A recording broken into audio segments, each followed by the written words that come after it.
Right. Well, it tickles my fancy. Okay. Goosies. I don't have hair. Oof. You got Marcos. That's not. Wait. Yeah, That's true. You do got me. Get over here, Marcus. Let me look at you. They don't want it. Tobin and Leroy, ready to deploy. Had to hit it with a little journalism, but that was a decoy. Better have about me, boy. Okay. Leroy and Tobin. On to the show, man. Still to the sauce with the show, and till then it's half moon open. Sometimes go taste like a snowman. No proof of my life, better more than no proof. Like I always wanted him, I never hated him, I never traded him, and if I did, I never ever traded him. You know what is a star? Like another city, the driver's side flyer. Just get large, so many more. 10 in the more, never a bar. 8, 10 in the more, 2 to the P. Nothing to you, but it's something to me. Handsome as ever, and cute as can be. You can watch us on YouTube with view for free. Ay. This one time for the Twitch. This one time for the text. This one time for the phone line. Whole time, wonder what they gonna do next. You know, I just wish you guys would stop the quibbling. Morning, gentlemen. Good Morning. morning. Everybody okay? Donno, nice to have you back. Nice to see you're back in the Hurricanes facilities. How was everything yesterday at the graduation? Good and bad. Okay. All right, First of all, let's be clear. Yeah. No disrespect to little kids. No okay. disrespect to. Seems like disrespect is on the way. No. All right. No disrespect to the schools or whatever. Mm-hmm. But there's a couple of graduations you don't need. All right. Let's hear. What are the unnecessary graduations in your opinion? Pre-K, Okay. kindergarten, because technically school hasn't started yet. Right. No offense to the So kids. you're graduating from nap time. Okay. And for me, it was a little different because in some high schools you could go in the 8th grade. And some in public schools had middle schools. Yes. Right? So from that standpoint, You're saying middle school graduation is right. another- Right. Okay. Hey, you know what? Who needs college and high school, Leroy? No. Get them That's out of here, no, that's- dude. see, Get them out of here. you took away, you said, You took 3 out of the 5 graduations. yeah. I mean, he's not wrong. But Dude, the issue, you wait till little baby frog graduates from diaper and nap time just to go to kindergarten and they have a graduation. Okay, so Donna, why was yours good and bad? Yeah, it had nothing to do with what Leroy's talking about. The bad part of it was And my kid, he threw before graduation even started.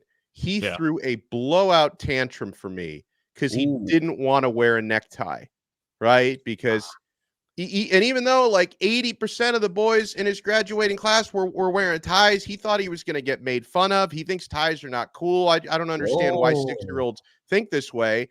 And so if it were just up to me, and of course I was by myself taking him to school, but if it was just up to me, I would have said, you know what, if you're going to throw a huge blowout, let's not even wear that. I don't want to have to deal with this as well. Let's not wear the stupid tie. But I knew. You know what would have happened? He would have signaled you in the middle of the graduation and go, do you still have my tie? Right. Not only that, if I allowed him to take the tie off, I was going to hear from my wife because, you know, so she'd be like, well, why did you let him take the tie off? So I'm caught in the middle of this thing. I had to have, you know, like a verbal World War III with my kid right outside his classroom for 10 minutes to convince him to wear the tie. He's all crying and stuff. And then, of course, you know, the graduation starts an hour later. It's like it never happened. But I'm still annoyed. I'm still annoyed about that. The graduation itself was wonderful. They had all the pictures and the sappy music playing behind. I'm like, I'm fighting off tears. My wife is crying. My mom is crying, this whole thing. So, no, it was a great graduation. I had to – my son turned into the Incredible Hulk, or he turned into the Red Hulk before graduation because he didn't want to wear this necktie. And you know what? Here's the other thing, Leroy. They were wearing the gowns, so you couldn't even tell if the kid was wearing a tie or not. So all of that felt like it was for nothing. So in other words, he had a point. He did have a point. But I couldn't side with him because happy wife, happy life. If I sided with him over my wife, I would be in the doghouse right now, which I do not want to be in. The only difference between that and what grown folks do when they're in the same situation, because you've probably been in that situation with when I get it, the theme parties. Oh, I got you. Where you have to. My wife would go to the theme party. They said it's going to be 70s. I would say, well, I was born in the 60s. Like, so can I just say the old love themed parties? Oh my They're goodness. really young though. So, I think most people, except maybe for me and Leroy, love theme parties. I just like, why do I have to listen? If you have a party and get together and I want to celebrate you or congratulate you or whatever, that's fine. I'll bring a nice bottle, we'll drink or whatever. Why should I be required to do more work to celebrate you? Right? And it's not a matter of celebrating. It's like, now I got to go find a costume and now I got to go. And your wife can't do it because she don't know what fits you. Like, she thinks she know your size. Your wife buy you clothes of the size she think you should be, not what you are. Right? Can I ask you a question, Leroy? Something happened recently, and I want to know if you've ever experienced this at one of these theme parties. I have a friend who is dating someone who is 2 decades older than them. So, damn. So he's 20, she's 40. Yeah, he's about 25. Wow. She's about 45. Oh, is her name Larsa Pippen? It is on some very similar vibes. They've actually been together for about 2 years now. I've lost a lot of chili peppers on this one. But nonetheless, recently I saw some pictures where she had taken him to a 70s party. And, she looked totally appropriate for whatever she did to celebrate. Right. She knew. He didn't know. She knew. He looked like he was born in 1998, which made me feel like, this is a little weird. I'm not sure if I buy this afro. This kind of looks like a little weird. You ever had a 70s party where someone who was clearly not even born close to the 70s showed up? Let me tell you. And everybody does like the 70s parties. That's the big thing, right? Yeah. But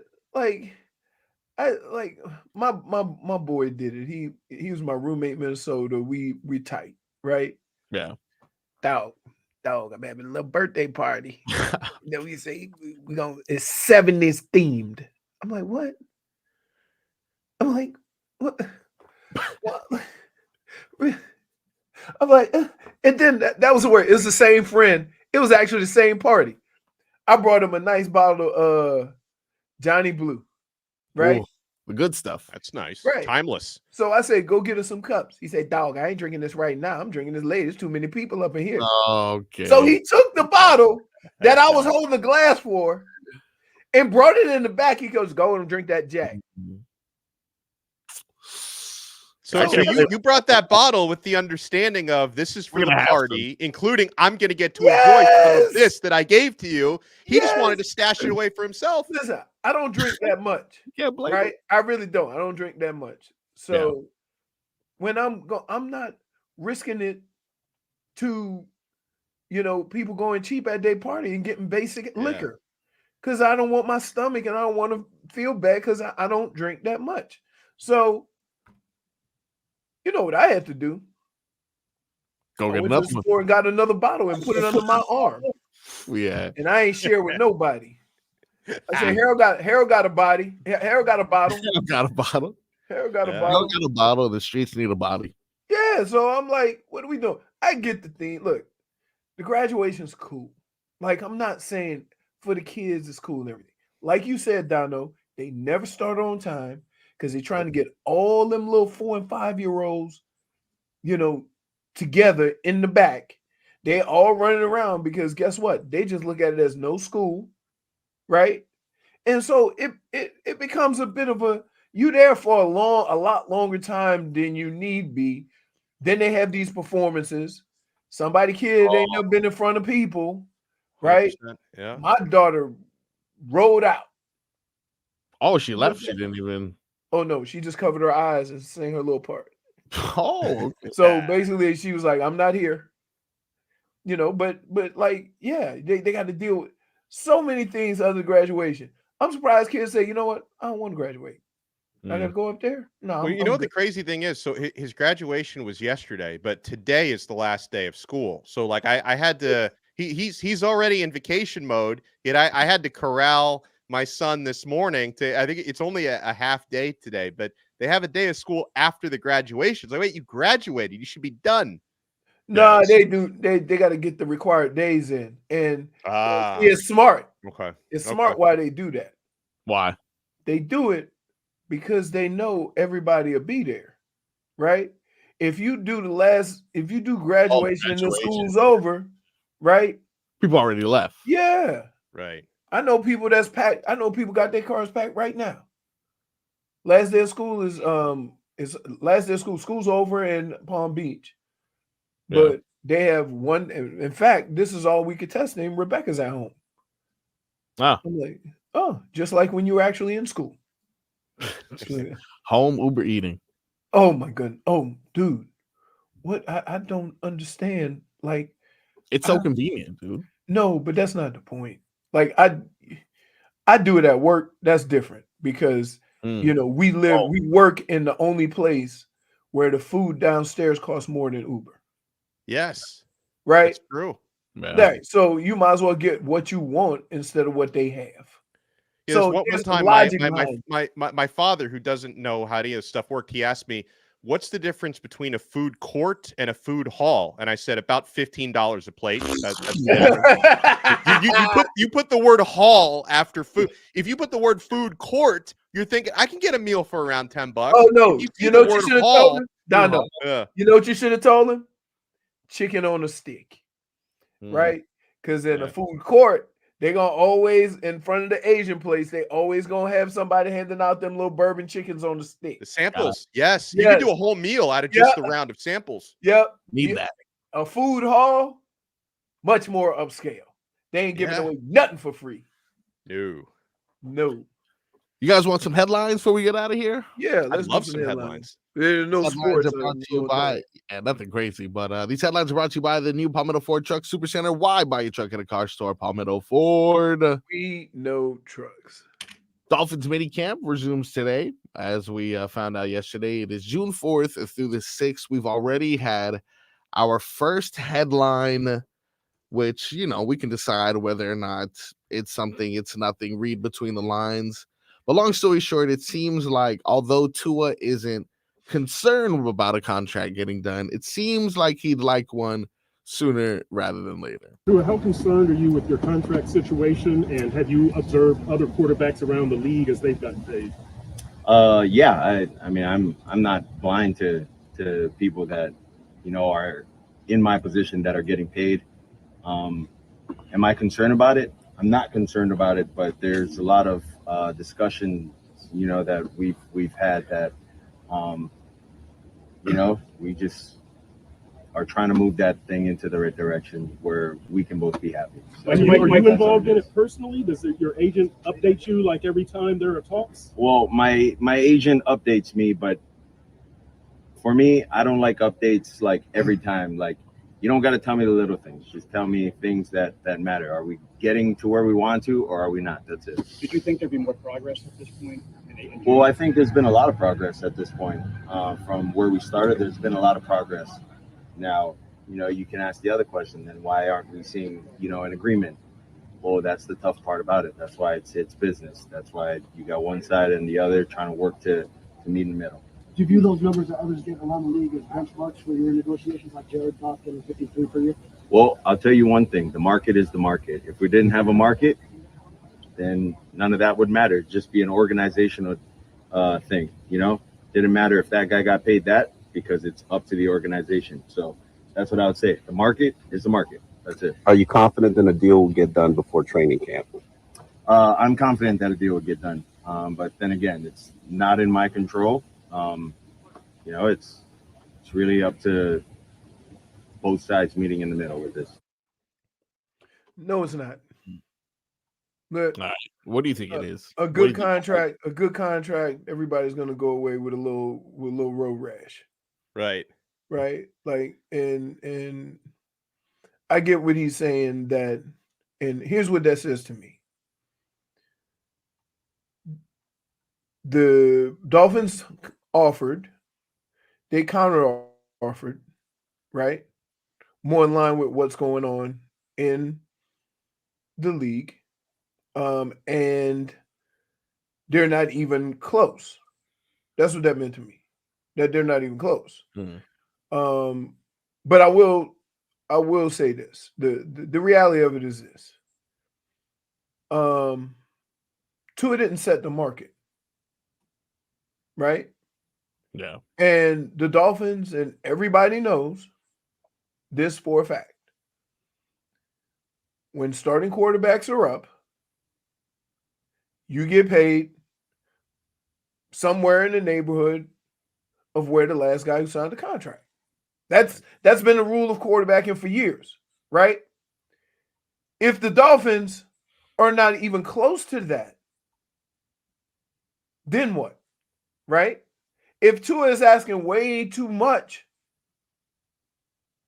then what? So there has to be, and here's the deal. If I were to just come to you and say, here's what so-and-so makes, here's what so-and-so makes, here's what so-and-so makes, I'm right in line with this guy, I get the 5% bump up because I signed after him, boom, boom, boom, here's the contract. If you did that, and you went in there with an honest assessment of the situation and an honest number and the reality of how that works, the team's going to come back and lowball you.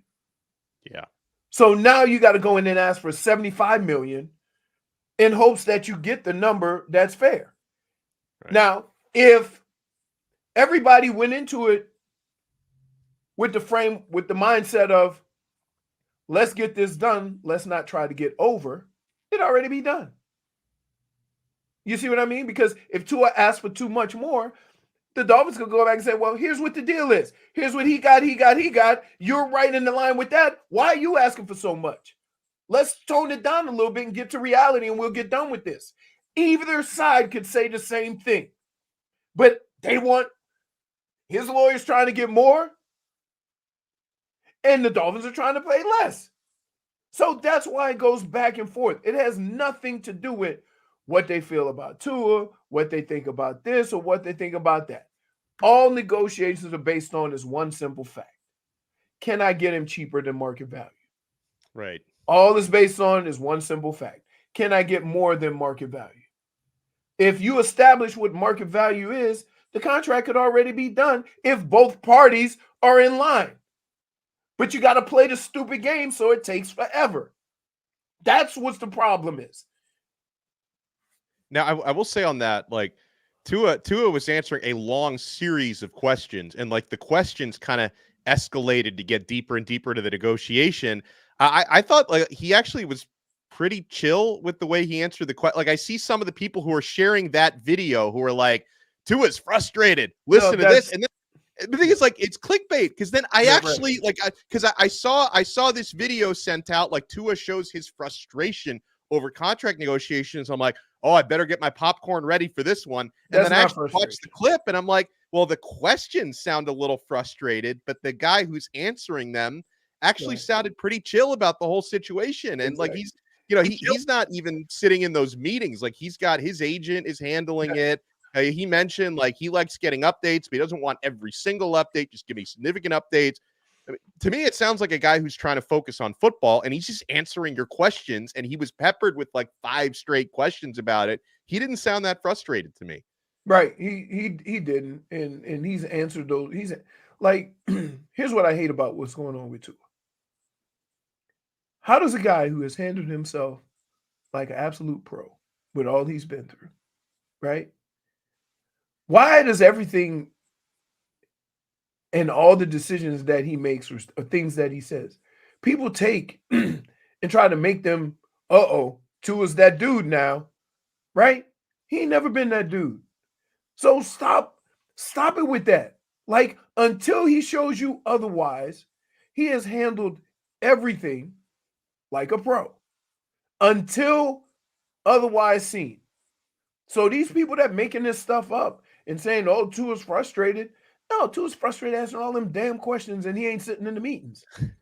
Right? Exactly. You answering questions that you don't know where they are. Your agent tells you the general idea. He ain't going to go in there when he calls the team and they say, oh, he ain't good as this guy, he ain't good as that. He ain't going to say that. to the player. Right. So Tua has no idea how these contract negotiations are going, other than he's working on a contract. Yet we sitting here asking him questions like he's in the room. Yeah. We got a couple more headlines real quick. Marlins lost yesterday, unfortunately.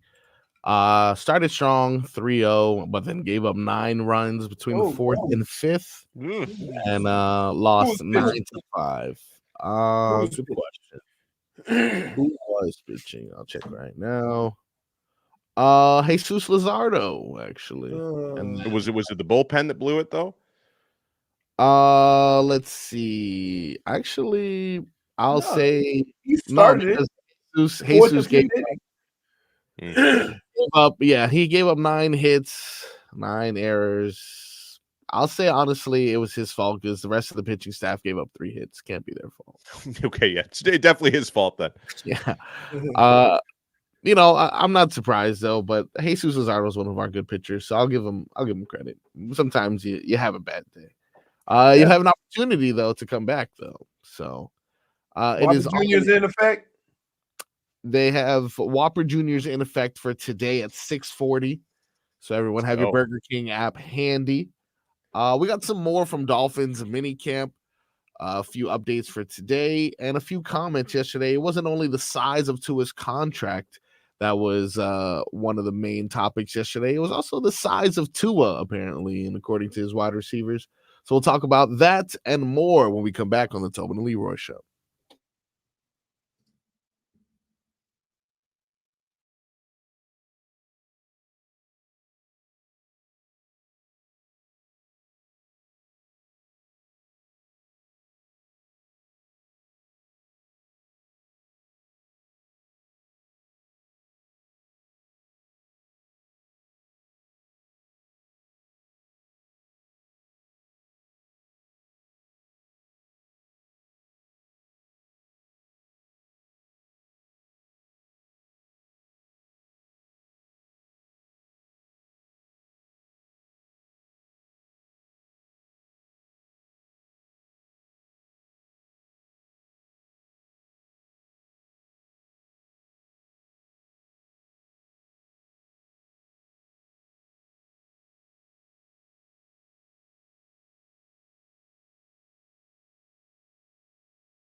Leroy has decided it is snack time, baby.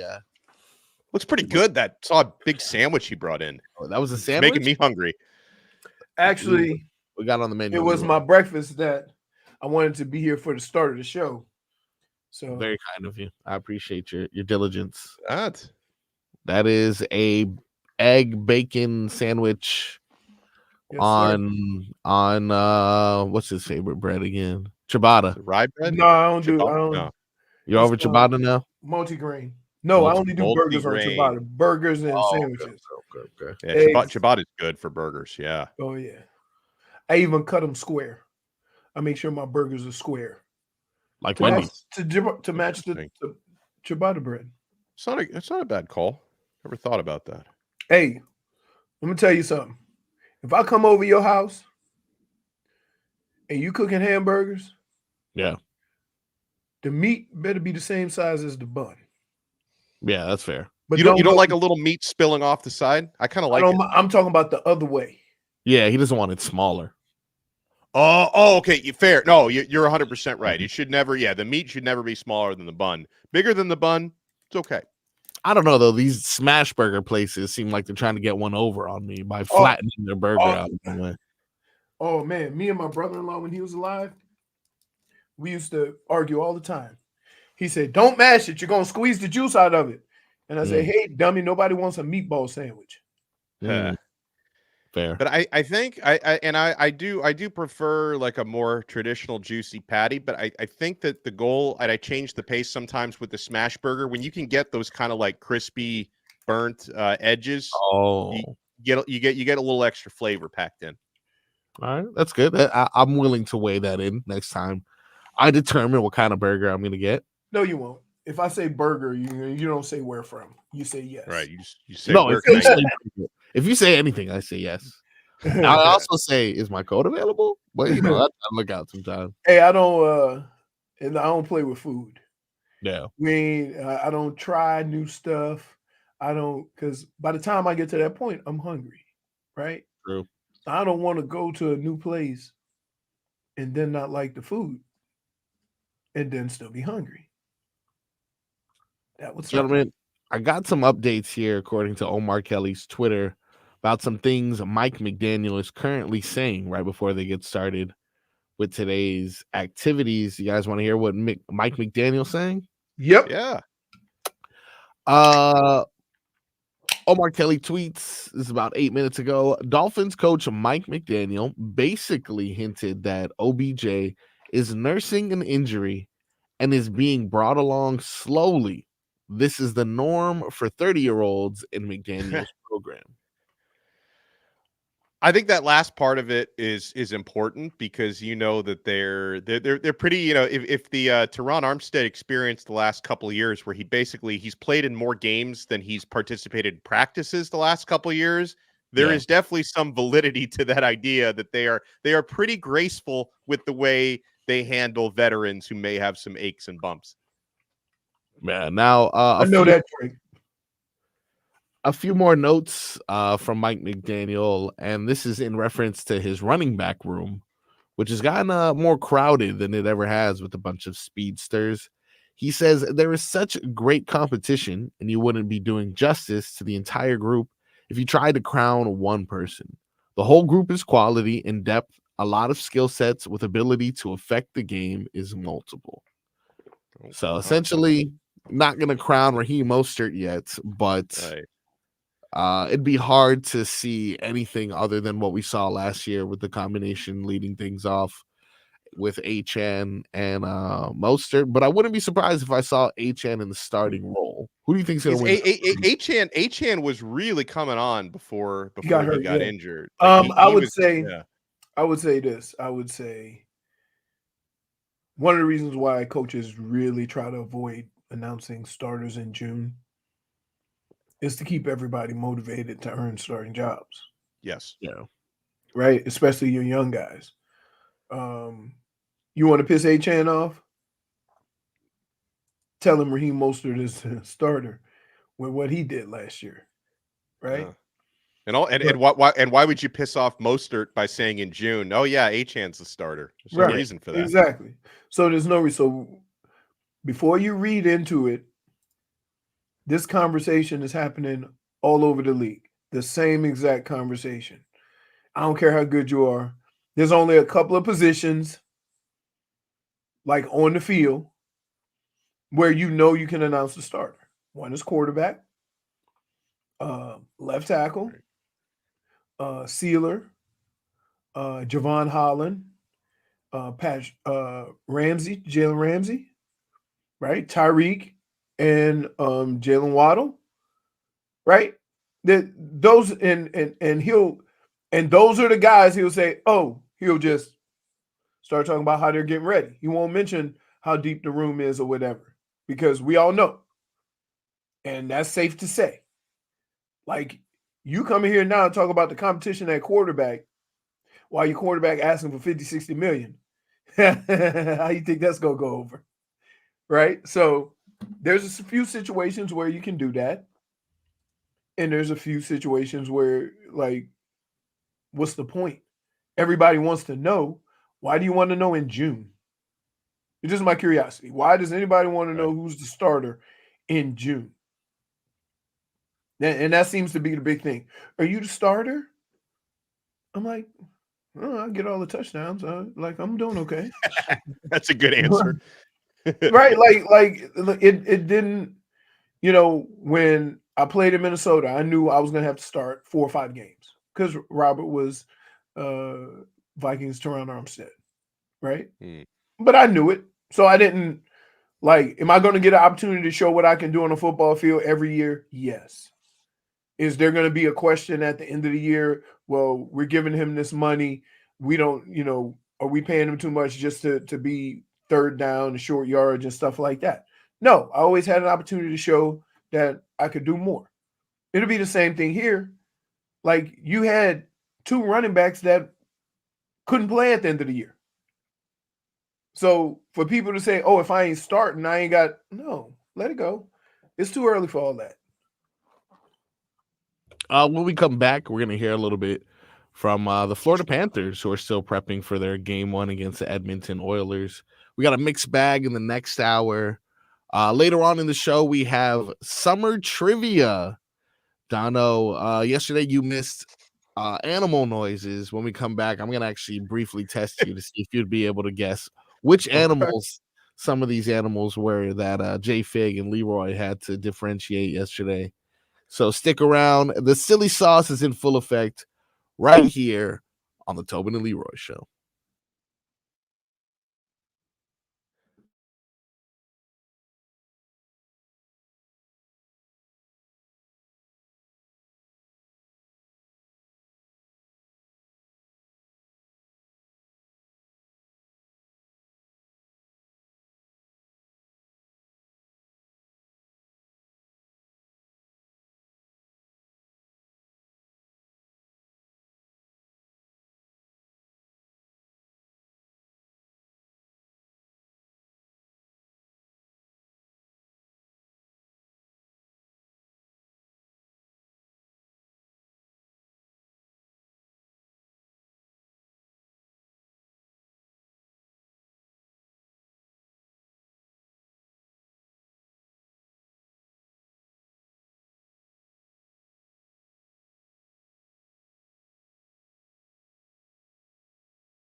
Welcome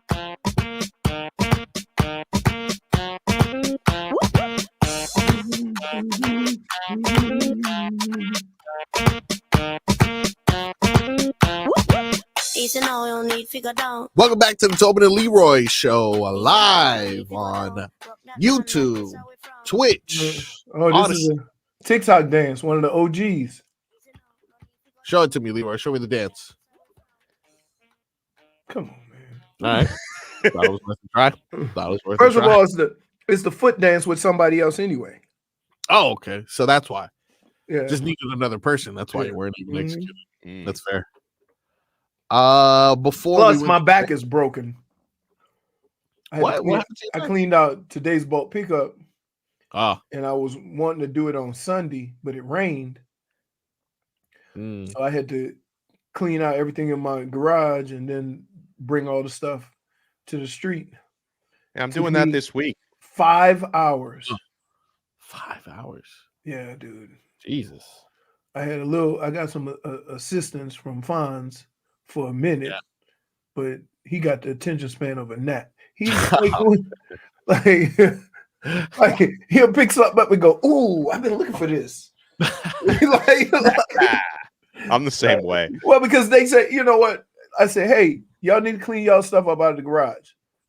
Ain't nothing but your golf shoes and your golf stuff. I said, then how come every 5 minutes I gotta call somebody and say what to do with this? Yeah, I said, okay. So that means that anything I find in the garage, just throw it away. Right? Because you ain't got nothing in there, just me. Right? As soon as I pick something up. Ooh! No, don't throw that away. Give it here. And that's the hardest part about cleaning out the garage, because you will find stuff in there you haven't seen in years, and you're thinking, man, I need this. But there's like, if I really need this, how come I forgot it existed? Right. So the thing that kills that's though, the dilemma. Fonz has a lot of tools and equipment that he used for filming. So it's all kinds of booms and you know, just like, yeah. I'm like, hey man, look, you can have all the room you want, just not all the room. Right. Well, sometimes you stumble upon great finds in your garage, and other times you stumble upon great games on radio, like I did. Yesterday, we had a redemption round for my boy Leroy. I see what you did. Leroy had 1 point. I broke my maiden. Which, you know, after a winless couple weeks, we finally got it together. So, Donno, I want to see if this is as hard as Leroy makes it seem. I'm going to play an animal sound for you, right? And then I'm going to ask you to guess that animal sound. Seems simple enough, correct? Oh, of course. All right. Let's go ahead and start with number 1. One more time. Now, would that be a goat?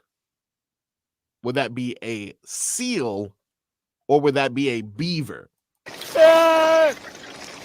Okay, so seal or beaver? When I heard that sound before you gave me the multiple, it sounds like a human being. So that's what I said. I'm gonna, without your multiple choice, I wouldn't even know where to start. So I'm gonna go with seal, because I've seen a couple of seal shows, and you hear water in the background. Yeah, and I'm gonna go with seal because I feel like the seal out of those choices, in my limited understanding of the animal kingdom, is probably the most likely to produce a sound that's similar to a human being. All right, between goat, seal, and beaver, he thought this sound was a seal, and the correct answer is seal. Yes! 1 for 1 thus far, Leroy. What do you think of that, huh? I thought that was goat. You know, I thought I would have picked a beaver just because it's the one I least suspect.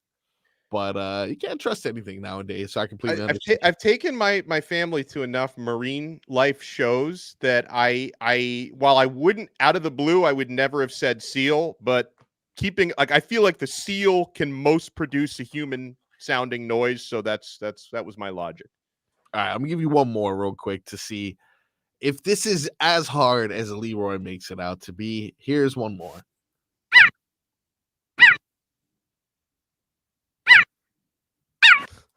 Now, is that sound you just heard right now a shoebill stork, a African chipmunk, or a cheetah? Well, one more time.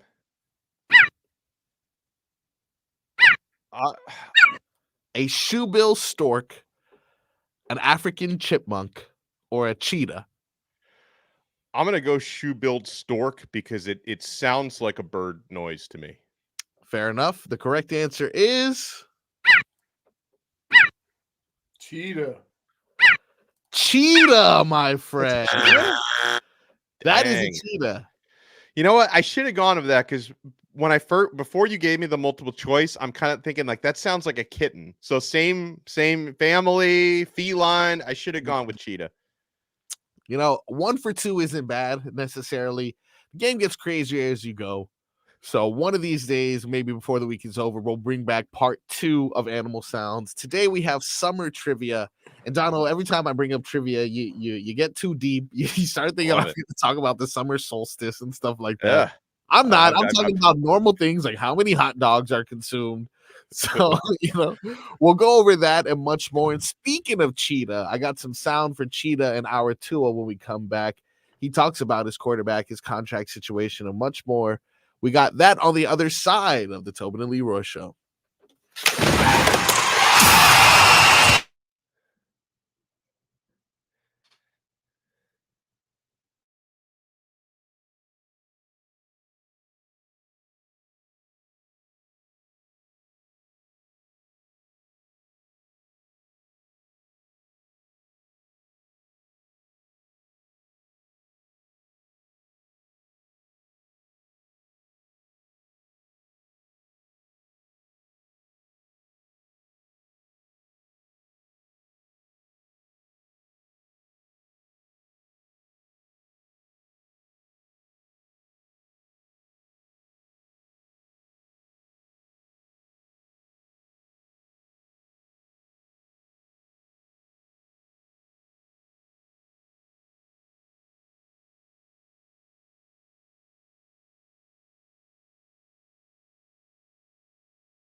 It's time for our Tua.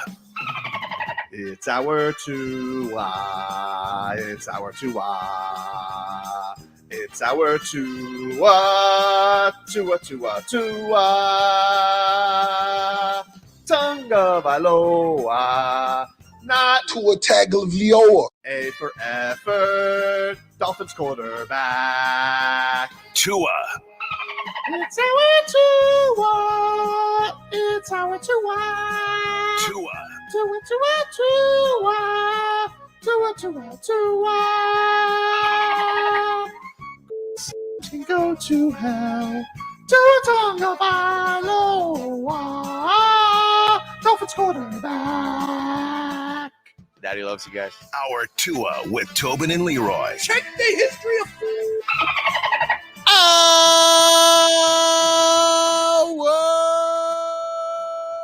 To the program, ladies and gentlemen. Tobin, Leroy, Donno, and Figgy. We got all of our best characters in today for a summertime edition of the Tobin and Leroy show. Let's get some headlines, shall we? These headlines are brought to you by the new Palmetto Ford Truck Supercenter. Why buy your truck at a car store? Palmetto Ford. We know trucks.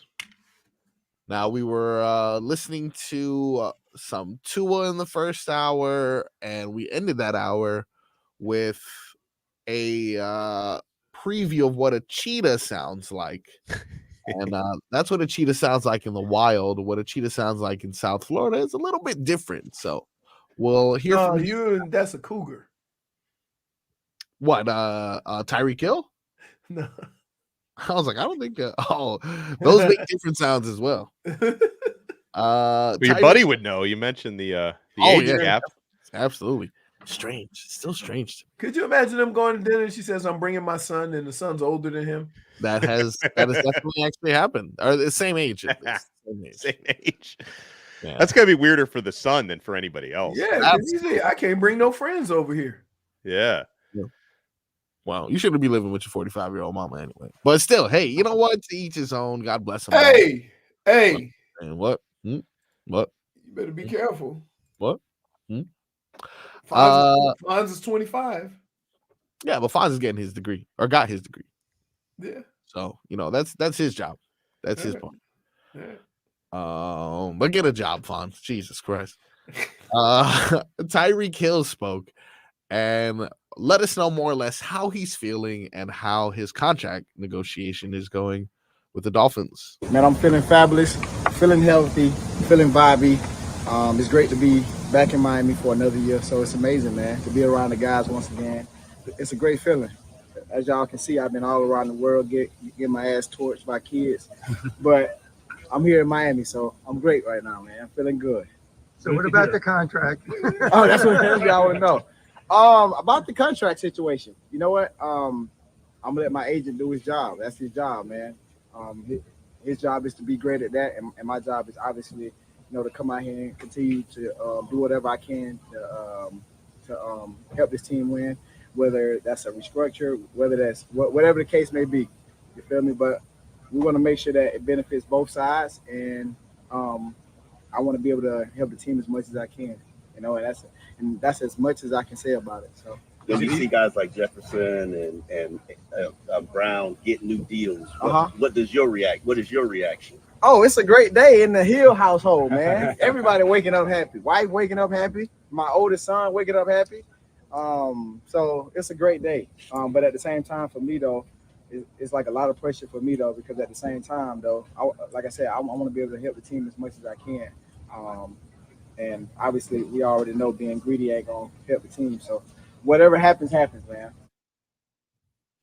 I mean, hold on. What else is he supposed to say? I know, but I'm gonna let my agent handle it, and he went Drew Rosenhaus is his agent, so it's something's being handled. He went a long way to say nothing, but here's what you take out of that. And I've told you this. I said this yesterday, Marcos. Yeah, they'll redo his deal. Yeah, give him a couple of mil in the pocket, and it won't change the salary cap. Exactly. They can move some of that bonus money to guaranteed money. It don't change the contract. But he get money in his pocket. So sounds like a win to me. And I think that's absolutely happening. Here's the kicker. I've always said this. One of the reasons why players do this is because the second you have a bad year, they're going to come try to get something back. Yeah. So it works both ways. So I'm not mad at Tyreek for going to try to get more money. Right? Now they have creative ways they can do it. The problem is they could give Tyreek $20 million in cash. It could count less against the cap, and he may drop down the list, but that won't look good for Drew. Right. You see what I'm saying? Yeah. So there's a fine line between, like all these quarterbacks that are signing that are getting anywhere from 110 to 100, 25 or more than that, right? We all looking at the guaranteed money. The agent is looking at average per year because he can take that average per year and go somewhere else to another quarterback and get another quarterback. Otherwise, he got to explain the interactions of a contract. If they look and say, why are your quarterbacks not even in the top 10? So there's a lot that goes into these things. There's a lot of people that are trying to, I won't say come up, but trying to prove their worth. And that's what happens to agents is that, look, their job is to get you more money. But there's a way to do it to where I can look good too. Yeah. Now, we talked a little bit about Tua's potential contract situation and negotiations. Someone who also weighed in on it, Tyreek Hill himself. This is another quote from him. Tua should have been paid, said receiver Tyreek Hill. I've been saying this all offseason. A lot of people are comparing the Jared Goff situation. I feel like Tua's supposed to be up there with some of those guys and pass some of those guys. You guys agree with that? Well, I mean, in a vacuum, I could look at Tua and Goff and say, Tua, he's younger, he's such a good fit in the Dolphins offense, but at the same time, Jared Goff has done something that Tua Tagovailoa has not, and that's win playoff games, right? I mean, Tua has literally not done that yet. Here's the problem I have with that. Like, that team won, right? Right.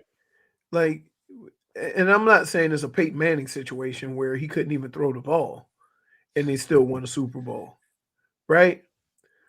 But why do we put, with so many facets of football on a daily basis, we always put it on one guy?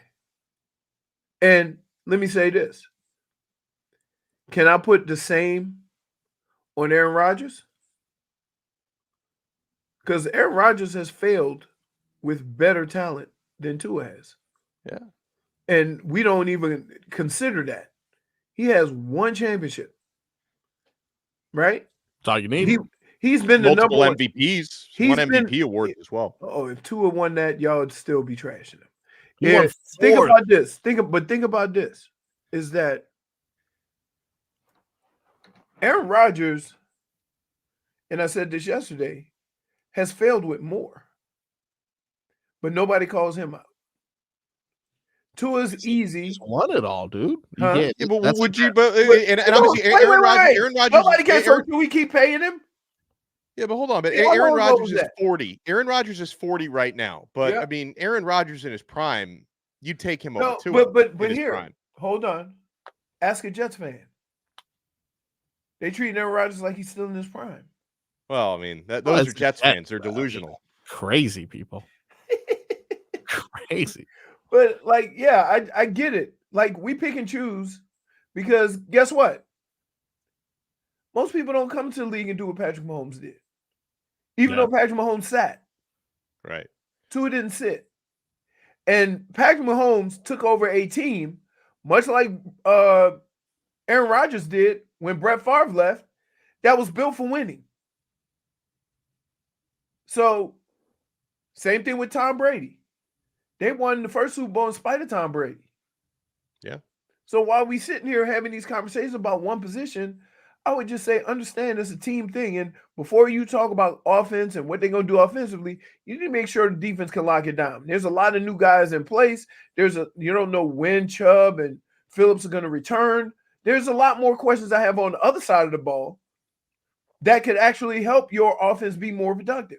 Well, sure. And part of the reason why the Dolphins want to be very careful with how much money they give to Tua is they want to have money to address the defense and other spots that need help, right? That's why there's a negotiation, right? Maybe Tua's agent is asking for the type of money that would make building the rest of a roster difficult. The Dolphins are probably offering too little.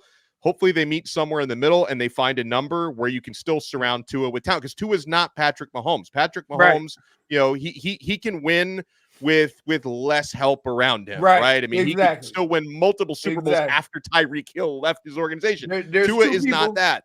There's two people I put in that category, right? Tom Brady and Patrick Mahomes. Yeah. Tom Brady won a Super Bowl. You can't tell me who the receivers were. Patrick Mahomes, he spent half the season with the football assaulting his wide receivers. Yeah. Yeah. Because they couldn't catch. So yeah, it's a difference there. But while we sitting here concentrating on the offense, while we sitting here concentrating on Tua and OBJ and Tyreek Hill and Jalen Waddle, I would warn folks and try to help you understand that all of your issues early on in the season are going to be on the defense side of the ball, because you're not going to be healthy. So it's a matter of, can they do something to hang in there? Now, another hot button topic yesterday. Let me go ahead and read this quote from Tyreek Hill that is truly jaw-dropping, to say the least. He says, "I ain't gonna lie, when I saw Tua at the Pro Bowl, I was kind of scared," Hill said. "Dude was fat as bleep. He was fat. He was chubby. I was like, hold on, bro. Ryan Clark said he were kind of thick, and he wasn't lying. But seeing him now, where he's come from and how skinny he's gotten, what's that stuff everybody's taking? Ozempic? He had to be taking that. I don't know." So now the question is he on Ozempic? Look how skinny he is. Here's the thing, and actually, like Omar Kelly correctly pointed this out. The picture on the left, he's wearing rib protection. So that's not an accurate portrayal. The picture, and for those who are listening on radio, there's a picture on the left with Tua in full uniform, looking thick. A picture on the right, which is him, I guess, at minicamp this week, wearing the red practice non-contact jersey, where he looks much skinnier. But you can't directly compare, because the picture on the left, he's wearing rib protection. On the right, he's not. Yeah, very true, for sure. But it doesn't fit the narrative when you say that. Hey, sorry. Here's the problem. In June, it's June, and we're talking about a professional athlete getting his man body. Super skinny, though. Skinniest we've ever seen. He's not super skinny. Skinniest we've ever seen. He's not skinny. He's like Brandon Ingram out there. He's not skinny. Chet Holmgren, maybe, at quarterback. Do you remember when that time when Ryan Fitzpatrick showed up a little chunky to minicamp, and he's like, "Well, all my kids had birthdays in March, so it's all the cake he ate." And we took it as drop that weight. That's what you need to know about how we treat Tua. That's true. When Ryan Fitzpatrick came in and he was wheezing because he ate all the birthday cake, we go, that cute guy. Ryan Fitzpatrick. He went out there, he produced on the field. Can't take that away from him. Not saying Tua isn't, but I'm saying, like, I can laugh about the Fitzpatrick thing because he was pretty good here. Was he? He was pretty good here. You gonna go with that? You remember the Fitz miracle? Oh, in Oakland? He played for 30 years, and all you got is and play. Hey. Well, look at this quote from him. "The thing with me is I have 7 kids, so in January we have 3 birthdays. We've got a family birthday party, which includes cake, and we've got a friend's birthday party, which includes cake. So that's 6 times in January. We've got 3 birthdays in March, which, again, that's a tough stretch. That's a cake 6 out of 10 or 11 days. Then we got an April birthday, so it doesn't slow down." I can't believe this guy went as far as blaming the birthdays in his family over the past 4 months for his. And you bought it. And you laughed.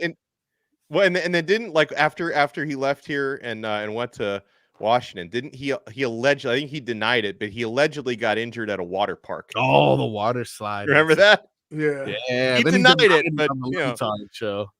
Got super awkward with it. Yeah. Jeff Darlington expects Tua will sign a contract with the Dolphins soon. Apparently, according to what Tua was saying, he expects a deal done before the start of training camp. Jeff Darlington does too. Real quick, on a scale of 1 to 10, with 10 being yes and 1 being no, what are the odds of him getting a deal done within the next month? Before, let's say before training camp. Was it a month and a half? Yeah. 100%. 100%. Okay. That wasn't on the scale, but I get what you mean. Wow. You think the same thing too? Donno, you think 100% as well? Well, I'm gonna actually use your scale. I'm gonna go 9. I'm gonna go 9 out of 10. Oh, you guys are super confident this deal's gonna get empty soon. What is your I mean, this is I guess the most like on the fence kind of thing you could say. I say there's like a 5. No, there's more than 5. I say it's a 5, man. I say they're gonna kind of ride this out for a little bit because he's gonna be a good soldier, guys. He's gonna show up. So I know this is a test of this is a test of my theory. The loudmouth in the NFL always gets taken care of. The quiet team player they ignore. I think you're right on that, dude. I honestly think you're right on that. Because Tua been a company man, they're gonna go company line, they're gonna try to run over him. Yeah. But that's why he has an agent. Like that's why he's not the one going into these meetings. Like he's not pulling the Lamar Jackson where he's going into meetings himself. Like he's got an agent taking care of it. Although that worked out well for Lamar, I think. It did, but it took a much longer time, I think, than it had to. Indeed. Speaking of deals and resetting the market, this is something that reported by Adam Schefter yesterday as our show was ending. Reigning Offensive Player of the Year, Christian McCaffrey, once again has reset the running back market, signing a 2-year extension with the 49ers. He is now averaging about $19 million per year. McCaffrey will receive an additional $8 million over what he is scheduled to make in the first 2 years, while adding $24 million in guarantees. So, long story short, Christian McCaffrey, first round on you, buddy. I mean, you can a lot of money for a running back. 19 a year. He does everything. Oh yeah, he is the new Deebo Samuel for them. Yeah, and they have a Deebo Samuel, which and they still have the old one, right? Interesting, man. Interesting indeed. I'm interested to see more or less how that continues to affect, because I mean, we were saying the running back position is done. No one's getting money in there, and then this guy continues to rack it up. The only person seemingly getting money at that position is Christian McCaffrey. Well, and part of it is because if I take Christian McCaffrey out of that offense, what are they? I mean, they're still pretty good. I mean, they're not pretty good, but not a huge drop off. But it is definitely they ain't Super Bowl ready. Nah, true. Right. They weren't so do you think about that? So when Christian McCaffrey comes to the table, right, he comes with that heat on him. Hey, without me. Yeah, no, that's fair. Before we send it to break, I want to remind you guys, yesterday, Donno, luckily for you were not privy to the contest that we did yesterday. We asked people to make us laugh for an opportunity to win Bert Kreischer tickets. And the segment went so bad, I got a text from Solana saying, "You see why we don't take calls anymore?" Wow. And it was, I don't think anyone understood the premise. So we're going to keep it easy. We're going to go ahead and ask for a caller. We're going to do a trivia question later on in the show. We got a pair of tickets to see comedian Bert Kreischer and the Fully Loaded Comedy Festival at the I Think Financial Amphitheater in West Palm, June 15th. It's right around the corner. Also featuring Bobby Lee and Big J Okerson and more. Keep listening to our show for details on when to call in to go ahead and get this trivia answered and some tickets delivered. I'm going to keep it simple. It'll be sports trivia, local sports trivia.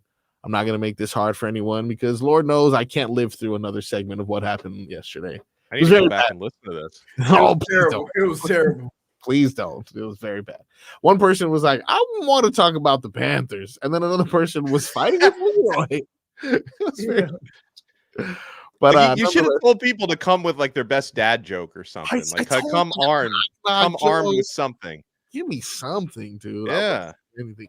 Even if you would have called and said, "Hey, the Boston Celtics are bums." Hey, I would have pushed you to the front of the line. But you know what? We learn from our mistakes. We move on. We got much more on the other side. Keep listening right here on 560 WQAM.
know. Dave Matthews, is that you?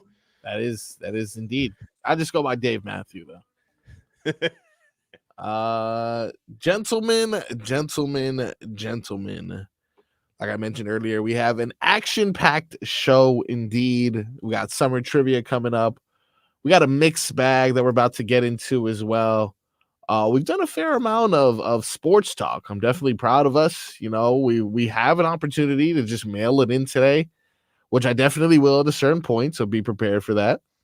But there are a few topics that we didn't necessarily cover that I wanted to get your guys' opinion on. Shohei Ohtani, his ex-interpreter, pleads guilty to federal charges. That happened earlier this morning. A sentencing hearing was then put on the docket for late October. Officials say the interpreter is facing up to 33 years behind bars. Jeez, for gambling? Dang. Allegedly. And he thought it was legal. It wasn't allegedly. He's pleaded guilty. Yeah, he pleaded guilty. There's nothing alleged about it. Well, it wasn't just the game. It was allegedly. Well, I guess he pleaded guilty to it, to using Ohtani's money or bank accounts allegedly without his knowledge. Here's the deal. The fact that he pleaded guilty means there's something already in the works, that they already decided on the punishment. That's true. Well, and also, like, you know, I'm not saying Ohtani was involved, but you know, if the interpreter really wants to protect him from, like, you know, further conspiracy theories and investigations, falling on the sword as quickly as possible, it's doing your guy a favor. Yeah. Right. Yeah. I don't know. I think we all know what really happened here. Shohei Ohtani is a gambling degenerate, just like we all are. He got a hold of the Hard Rock app, and this is a fall guy.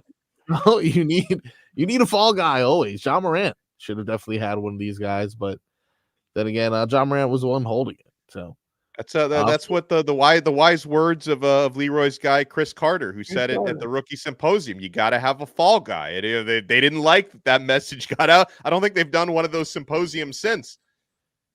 I mean, it's true though. It definitely is true. Yeah, absolutely. And if not, then, you know, Shohei Ohtani, I mean, come on, pay a little bit more attention to where your money's going, dude. Jesus. Yeah. But yeah, can you blame him? Like, you would figure that, like, you know, a young professional athlete, he's got, you know, tens of millions of dollars, if not hundreds of millions of dollars. You have people you trust who handle your money. You're playing baseball 162 times a year. You know, and that's not including spring training and all that. Like, you know, so sometimes you may not be checking your Bank of America account every single day like I do. It's a lot of money though, Donno. Like, this is quite a bit. But, you know, I guess when you're Shohei, you know, you're just trying to adapt to this new world that you've been thrown into. So I completely get it. I guess we'll see in October, more or less, about how much of that 33-year potential do you think he'll end up actually serving? None. They'll deport him. Probably less than 5. Deport him. Oh, that's rough. That's what they do. Gentlemen, you know, I like games for sure. I constantly am throwing some random games at you guys all the time. I wanted to show you some clips that were from Jeopardy yesterday, in which, you know, those people who go on Jeopardy, they know a lot of things for sure. They know a lot of things, and kudos to them for being able to, you know, be proficient in quite a variety of topics and subjects. But unfortunately, one of these topics that they're usually not sharpest on happens to be sports. Oh yeah, they always screw up the sport. So I'm going to show you guys a few clips that are currently going viral from a Jeopardy Jeopardy episode, I should say, in which the answers seem to be right there for the contestants, but still just, you know, wasn't simple enough for them to get it. Let's start off with this one here. I believe this one was the easier of the two, but, you know, let's see what you think. First Century Sports 400. In 2007, this National League squad became the first team with 10,000 losses. In 2008, they won the World Series behind Cole Hamels and Ryan Howard. Okay. Philly. Okay, Not so that difficult. You guys know the Philly. All right, cool. You just won Jeopardy, Leroy. Or the Chicago Cubs. No, I'm sorry. It's a good guess, but it's the Phillies. Back to you. Is it a good guess? Like literally all she did was just name a baseball team. It's a good guess. Well, that's why it's a good guess, because it could have been weird. She could have said the Frankfurt Galaxy. She didn't even get the right league. The question clearly said, Cubs are National League. Sorry, I was see now I'm stupid. No, but she literally just said another baseball team. Okay. Now, if you thought that couldn't get anywhere, so let's go ahead and see this one right here. A bit like sci-fi's Anywhere Door or Phoenix Gate, it opened on October 15th, 2018 to whisk college athletes to a new school. I mean, they call it the transfer portal. Not college football. Nobody knew? Nope. Jeez. Had I been on that day, I would have gotten one question right. You would have dominated that specific category, I feel like. Dominated that specific question. Good, man. I got some other things on the docket for us that's coming up in our mixed bag. We're going to go around the league. We're going to hear from Kyrie Irving as he's set to begin his revenge run against the Celtics tomorrow. Later on in the show, we're going to be giving our best bets, see if we can put together a nice little parlay for tomorrow night's game. So stick around. When we come back, we got the mixed bag and much more on the Tobin and Leroy Show.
Come on. Come on. Yeah. Come on. Yeah. Come on. Welcome back to the Tobin and Leroy Show live. Donno has returned. J-Fig will join us, I'm assuming, next hour. Leroy looking handsomer than he's ever looked. It's delighting. Wow. Yeah. I wish I caught a compliment like that. Jeez. You keep eating your Wheaties, and one day you may. They still make Wheaties? Yeah. Do they? Yeah. Caitlin Clark is probably on the cover if they still do. The thing is, it's still against back in the old days. It was a big deal to be on the Wheaties box, right? Yeah, for sure. Yeah. Like I don't really hear anybody flexing about being on the Wheaties boxes anymore. That used to be a big deal. TJ Watts and JJ Watts currently on the cover of Wheaties if you buy it on Walmart.com. There's certain, hold on. Here. Yeah. Let's get something straight. There's certain things that you buy that you can't have delivered. First of all, Wheaties is one of them to you? Cereal. Cereal. You don't know the trials and tribulations that cereal has been through. I mean, what's the worst that can happen to my cereal though? If they're gonna It crunch gets it crunched, and then you got it gets pushed, crunched. Yeah. right? Nah, guys, it I all don't doesn't buy it all get smushed. I don't buy fruit. Pick your own damn fruit. Yeah, I feel that like I agree with. Yeah, and I don't buy meat. Huh. Yeah, you got to pick out your own meat, right? Unless if it's like chicken breast or something, not as big of a deal. But if you're picking out steak, you got to pick it out yourself. You can look down in there sometimes, and that chicken look like it is born on date is real close. Yeah. No, Okay. you got to look at it, because what if you walk into a store, and I'm not saying Publix, any store. You walk into a store and you get near the meat section and it smells funny. Yeah, you can't buy no meat from there. Right. So yeah, I know these lazy people that don't, that get Instacart and all that. No, Instacart, perishable, with non-perishables only. Can't mess that up. My problem is like with ordering things. I know sometimes they have promotions for like free deliveries and stuff, but like the idea of like paying extra money just for somebody else to do it, I have a hard time bridging that gap. Like I'm very frugal. It's like, well, it's going to cost me less money in gas to drive, half a mile to the store and do it myself than I'm paying for some dude I don't even know if I can trust to bring me my groceries. I can't do it. And we don't know how it's getting there. Because he could be on the back of a moped with your food strapped. And he might be making like multiple deliveries, and maybe he goes to your house last, and the chicken's been in the back seat for a while. I don't know. No, can't do it. You don't know how long. Think about it. If they say your food will be there in 30 minutes, how long has the meat been out? Right. Do you have to cook it right away, or can you freeze it? These are the questions that we must answer. And sometimes you got to mix it up.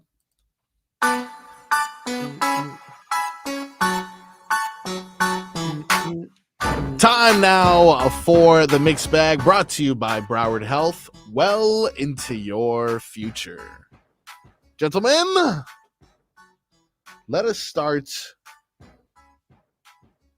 in Houston, as Stefon Diggs reveals a little bit of insight on what his relationship is with Josh Allen. All those believed that his departure from Buffalo had to do with his relationship with the Bills' starting QB. Stefon Diggs finally addresses that situation. I don't know if they sent me to Buffalo with the most kindest, with the most great intent, but all's well ends well. When I got to Buffalo, Josh is still my guy. You know what I'm saying? Like, people don't really understand what it's like to be out there. You know what I'm saying? And he really embraced me. You know what I'm saying? He kind of had that Southern hospitality. You know what I'm saying? So for me, he embraced me, spent a lot of time, and I probably wouldn't be right here if it wasn't for him. So, I got a lot of love for that boy. So y'all give him a hug and a kiss from me. That sounds sincere to me. I mean, it sounded like he was about to cry. I'm gonna take that at face value. A hug. I am. Kiss. I am. He wants to kiss another grown man. If that's not love, I don't know what else is. I kissed my grandfather on the lips until the day he died. Really? I didn't have that. My family was not big on like kissing. It was only him. It was Okay. only him. Like, yeah. Now, staying in Houston, this is something that I know Leroy is gonna love. Our boy CJ Stroud, who has quickly shot his way up in regards to TV personalities. He seems to be everywhere now. They are definitely marketing him as he had a very successful rookie season and seems to have a bright future in front of him. Does well on TV, so you're going to hear a lot of his takes. One of his takes recently was how much of a fan he was of Mathew Stafford. He even went as far as saying Mathew Stafford would have more rings than Rodgers. Stafford, Stafford another one, bro. He might be up there with Brady and them, bro. No, come on. No, bro. that's crazy. That's crazy. Yeah, that's that was crazy. crazy. Let me go back. I'm a student of the game. Stafford a dog. He is a dog. No, you don't understand, bro. You saying that. That's all I watch. I don't watch nobody else. I watch Mahomes at times because Mahomes does some stuff that like you can't coach. Stafford, dog, he will beat you with the same thing every time. All that no lick stuff, I got that from bruh.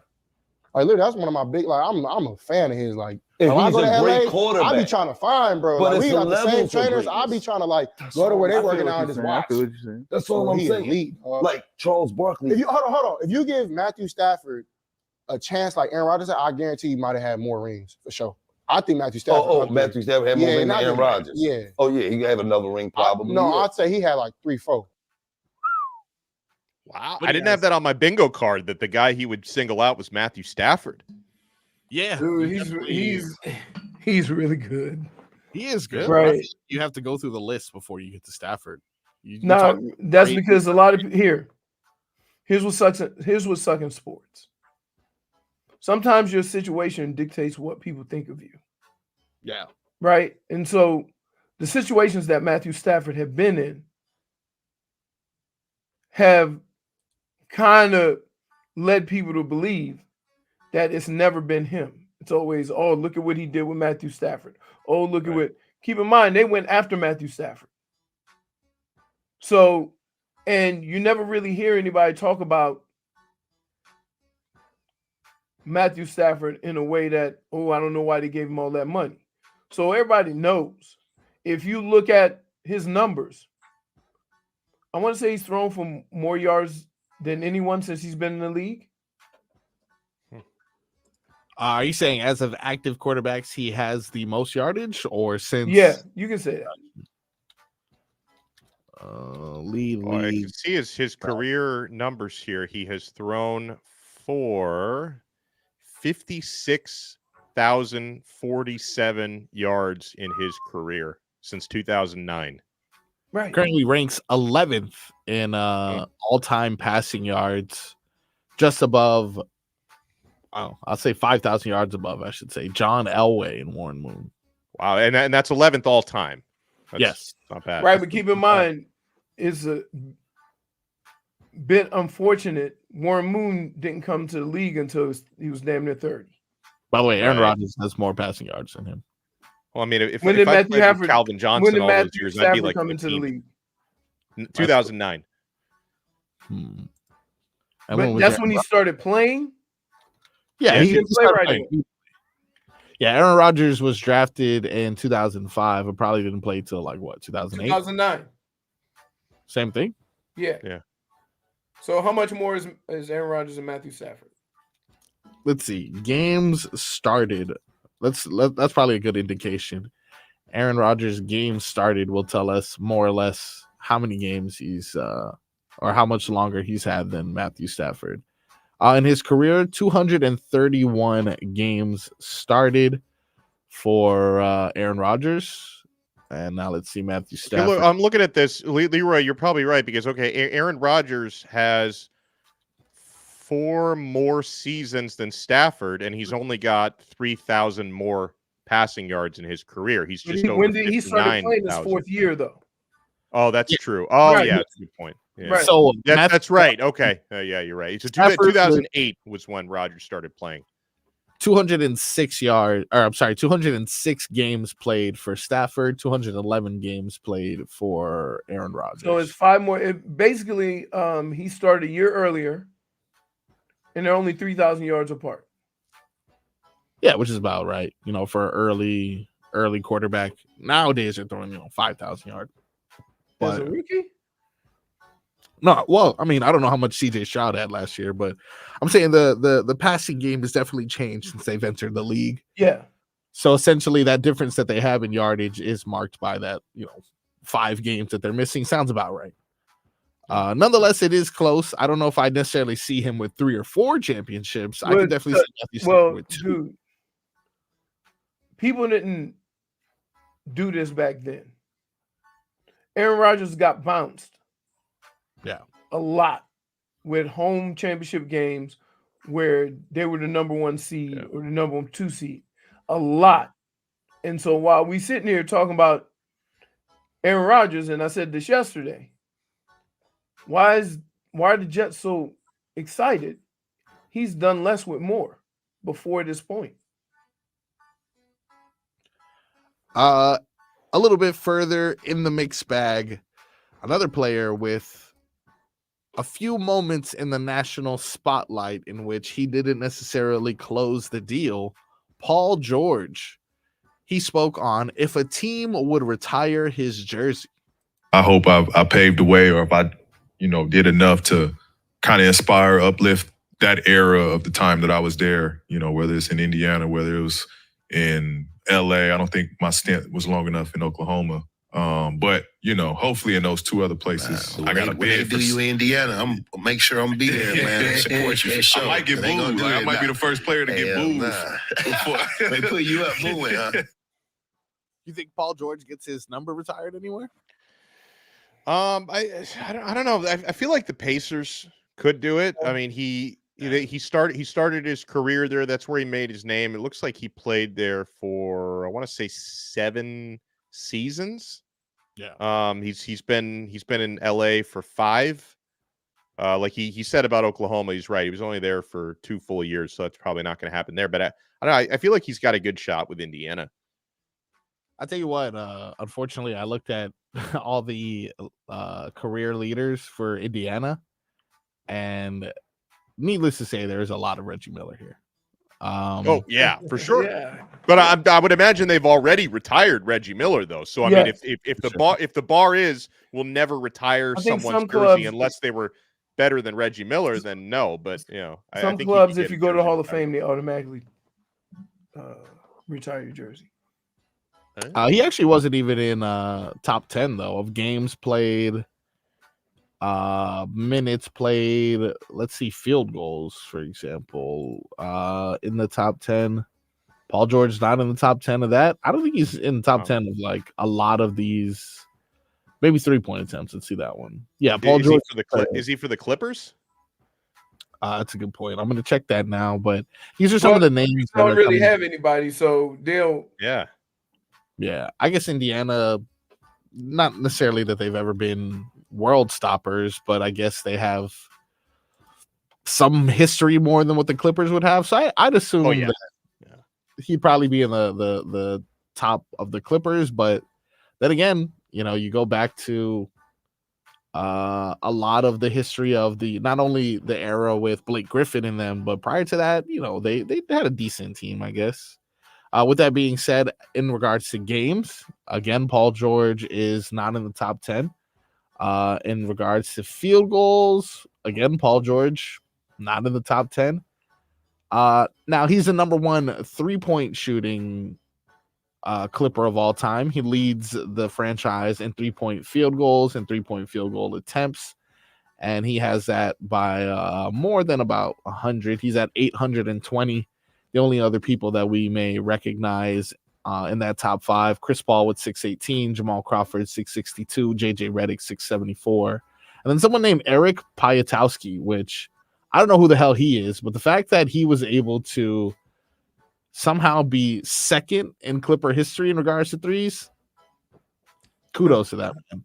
The But other thing with George is like you're rattling off a bunch of offensive stats, like great defender and two-way player. That's the other part of his game that doesn't really factor in when you talk about all these stat leaders. You know who So we're going to do this that could about? help him. You know who we're going to do this with? Jimmy Butler.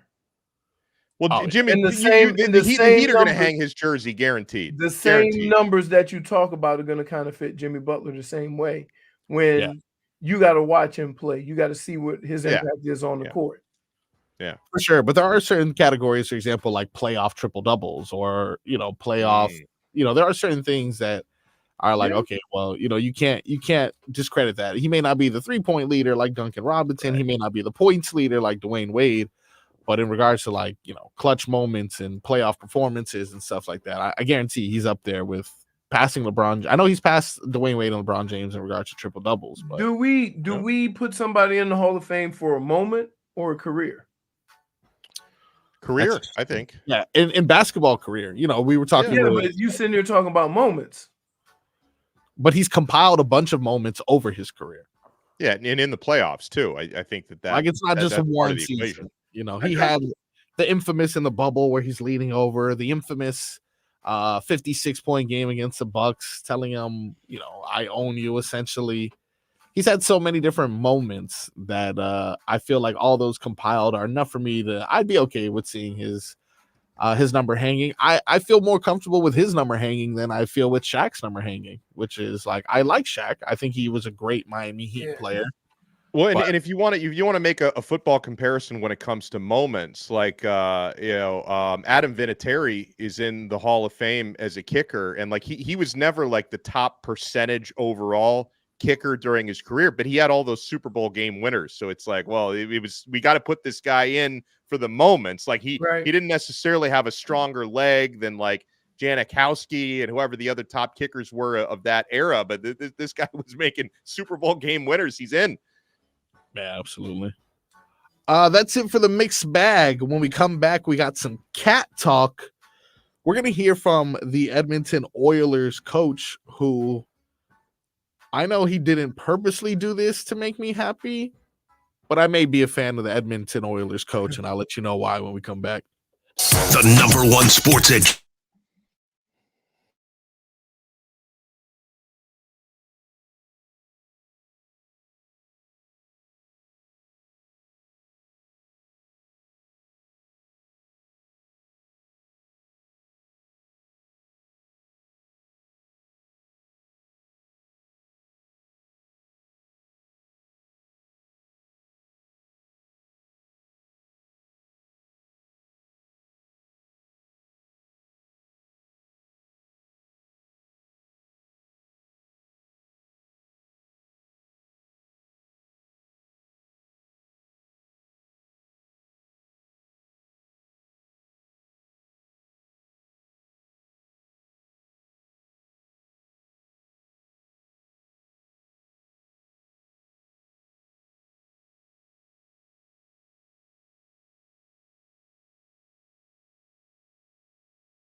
Welcome back to the Tobin and Leroy show. Donno joining us, Leroy in live effect, and we have the introduction of Figgy. Hello, Jennifer. Hello, Jennifer. Made it just in time for Cat Talk. Hockey fans, don't sit this one out. When it's game time, make Celsius part of your play and get that energy up. Game day is fueled by Celsius Essential Energy Drinks, the official energy drink of your Florida Panthers. Now, before we went to break, I mentioned to you guys why I may or may not be a fan of Edmonton Oilers coach Chris Knoblauch. Knoblauch. Is it Knoblauch or Knoblauch? I think it's Block, not Block. No relation to the second baseman for the Yankees? Ooh. They're actually cousins, first cousins. You're lying. Yeah, but not good though, right? You can tell by the smirk. He has no idea. No clue. No clue at all. But Well, I do remember Chuck Knoblauch has not been able to throw the ball to first base from second base. Oh, he was the worst. They used to call him Knoblauch. Indeed. I'll take my -1. Thank you. Oh, sorry, volume was down on that one.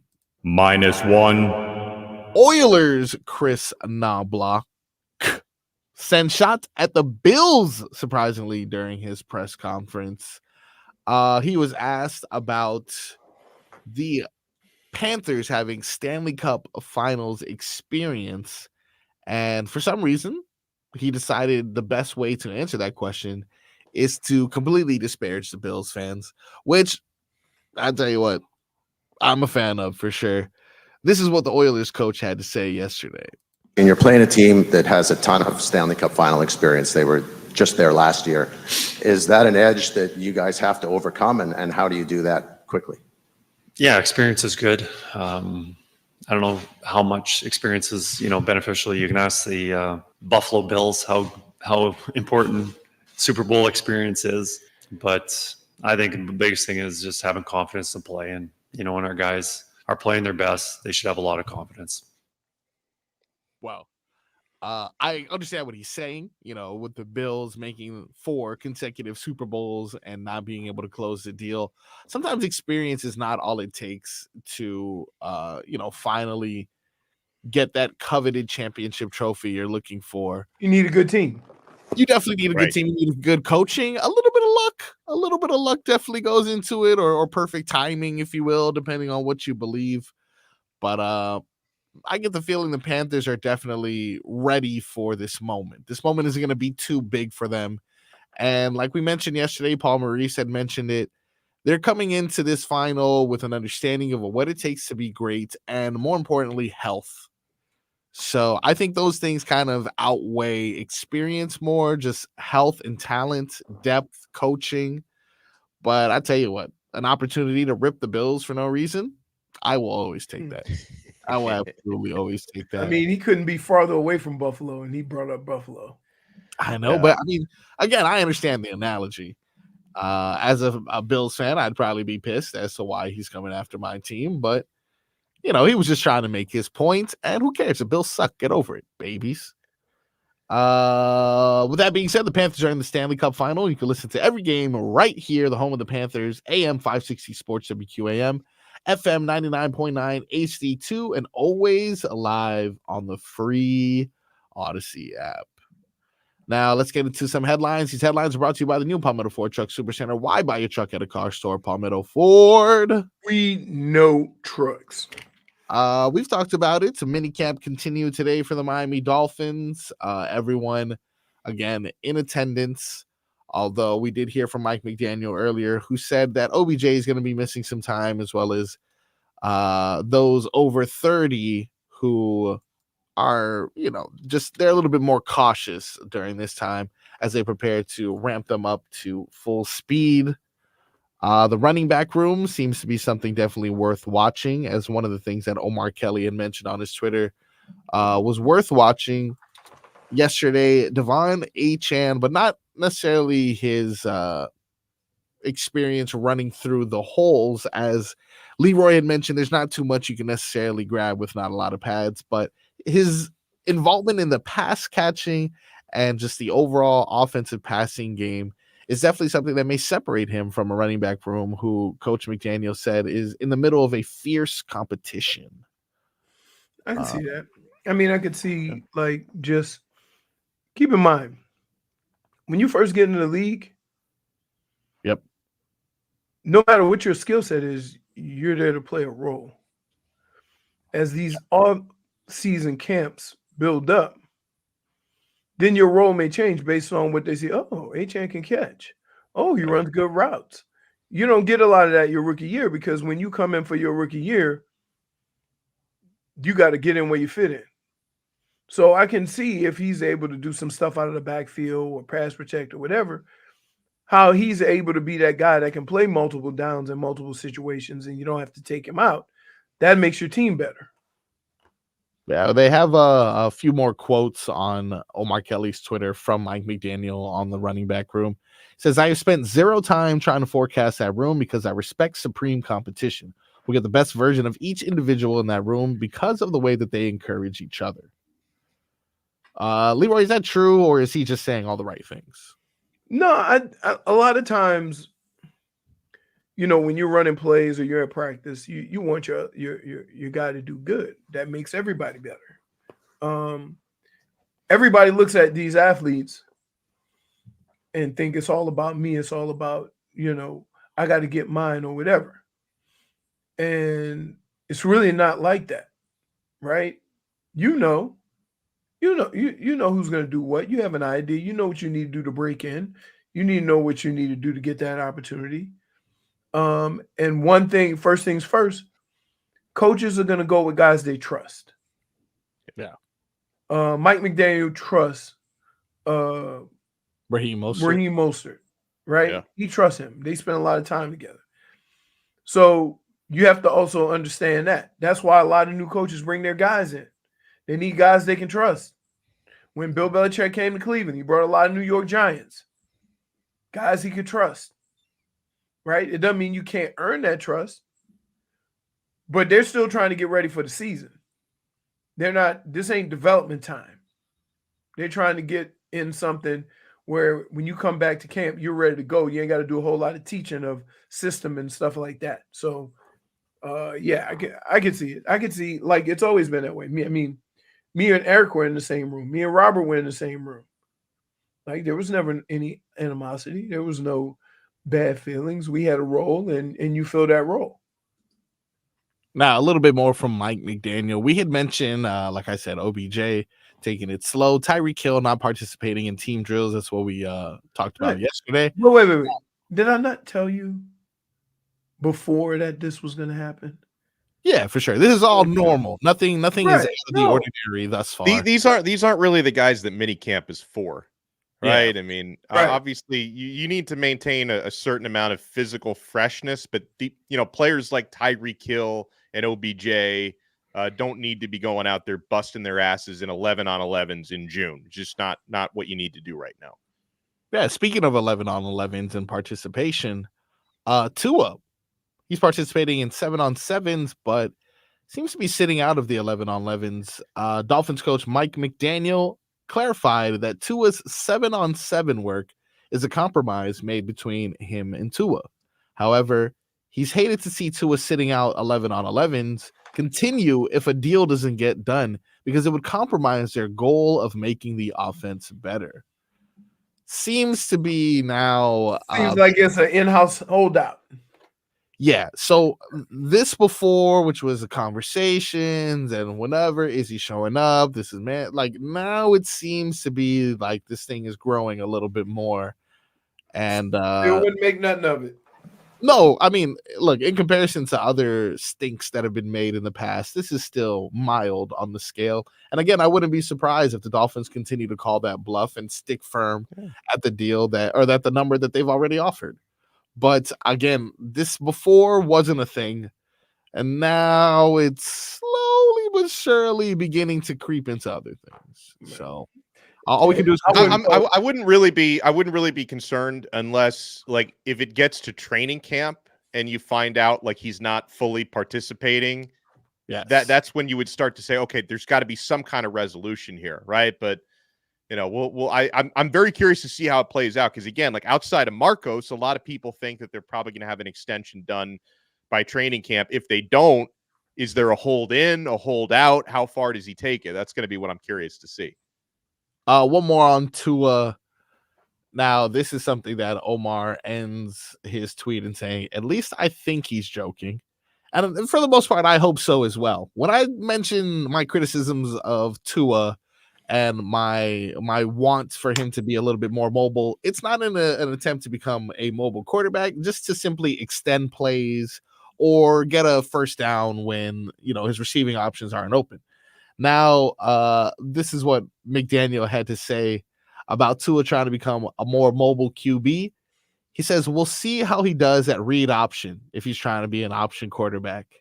How svelte is svelte? He was kidding. We'll see. Yeah. You never know. We got the triple option. We know. We got the triple option coming for the Miami Dolphins. Have you seen this? We know. Yeah, he was doing that Don BB because he was concussed. We know. That was rough. We know. Like the stop. Like now he's gonna be asked to, when he rolls out, if it's not there, to tuck it and go. That's different. Yeah. That's just playing the position. But read option, come on. Not a fan of the read option, huh? You know what I am a fan of? You know why? Here's why. What? I don't care what you think of the quarterback. His primary job is to throw the ball. If you're running read options with him and exposing him to that, after you done paid him $50, $55 million, and then he gets hurt, you ain't gonna be the coach. Nope. Yeah, that's a fair assessment for sure. And again, I don't want to make him Robert Griffin in any sense, but with all that weight he's lost, less meat on those bones now, Marcos. A little more vulnerable now. I know. Definitely true. But I get the feeling he's going to be moving. One more before we get out of here. Joe Shad posts something on his Twitter and on the Palm Beach Post. Has a good poll question. As of right now, is Messi or Tua a bigger sports star in specifically South Florida? That's unfair. I still think it's Messi. Like if you've seen, like I have not had the pleasure of bumping into him around town, but if you see like the videos of when people happen to spot Messi somewhere in Miami, it's like the Beatles walking around in the 60s. Like the guy I don't see Tua getting mobbed by fans the way Messi gets mobbed wherever he goes. That's fair. But now the one thing but like, isn't Tua a very private person too? So you're not going to necessarily see him at Publix, right? He's also younger. It's a very unfair question, I think. Are you saying Tua's too big time to run errands? I would imagine he runs. No, that's exactly not what I'm saying. I just said that he's a private person. It's a big difference. You don't think he ever walks around the Dolphin Mall? Tua? No. Do you walk around the Dolphin Mall? Do you walk around Dolphin Mall? Exactly, Boston. I'm more of a Pembroke. No, you don't. When we come back, we're gonna go ahead and wait. No, I'm sorry. Yesterday I made the mistake of skipping too fast in the rundown, so I'll slow it down. I was gonna skip over to Rats Off a Ship, but we're gonna close the hour on that. When we come back, the Miami Heat. We haven't heard from them in a while. We get an update on what is going on with the Jimmy Butler saga, as well as some more pre-draft predictions when we come back on the Tobin and Leroy Show.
In the flesh, I cut my teeth on wedding rings in the movies, and I'm not proud of my. Welcome back to the Tobin and Leroy show, live right here on YouTube, Twitch, the Odyssey app, and your favorite place to catch us, AM 560. That's if you like that little bit of crackle that comes with AM radio. But just in case you're looking for something a little bit more clear, a little bit more on demand, it's easy to keep up with our show and everything happening in sports. Panthers in the Stanley Cup final, Dolphins, Heat, Inter Miami, Marlins, and more. Download the free Odyssey app, and you can listen to us live or on demand. Be sure to make Tobin and Leroy your favorite show. Leroy, can I get a weather report from the Desmond and Dover law firm, youraccidentattorneys.com, free consultations 24/7 at 866-954-MORE. Got to go to the window and put the blinds down because my dependent lowered to raise the blinds. Unacceptable. Yeah, how dare. I'm looking at the clouds. They look like you're moving out of the west, southwest, at about 5 to 10 miles an hour. It is partly cloudy, but I would lean towards a little more cloudy than it was yesterday. So I would expect a straight shower here and there in the evening because it's pretty warm. I would say it's 87 degrees. Sounds about good. See, close that window there. Sound effects today. Tobin doesn't like when I do the sound effects for your weather. He thinks it takes away from the weather. Really? Oh, I like it.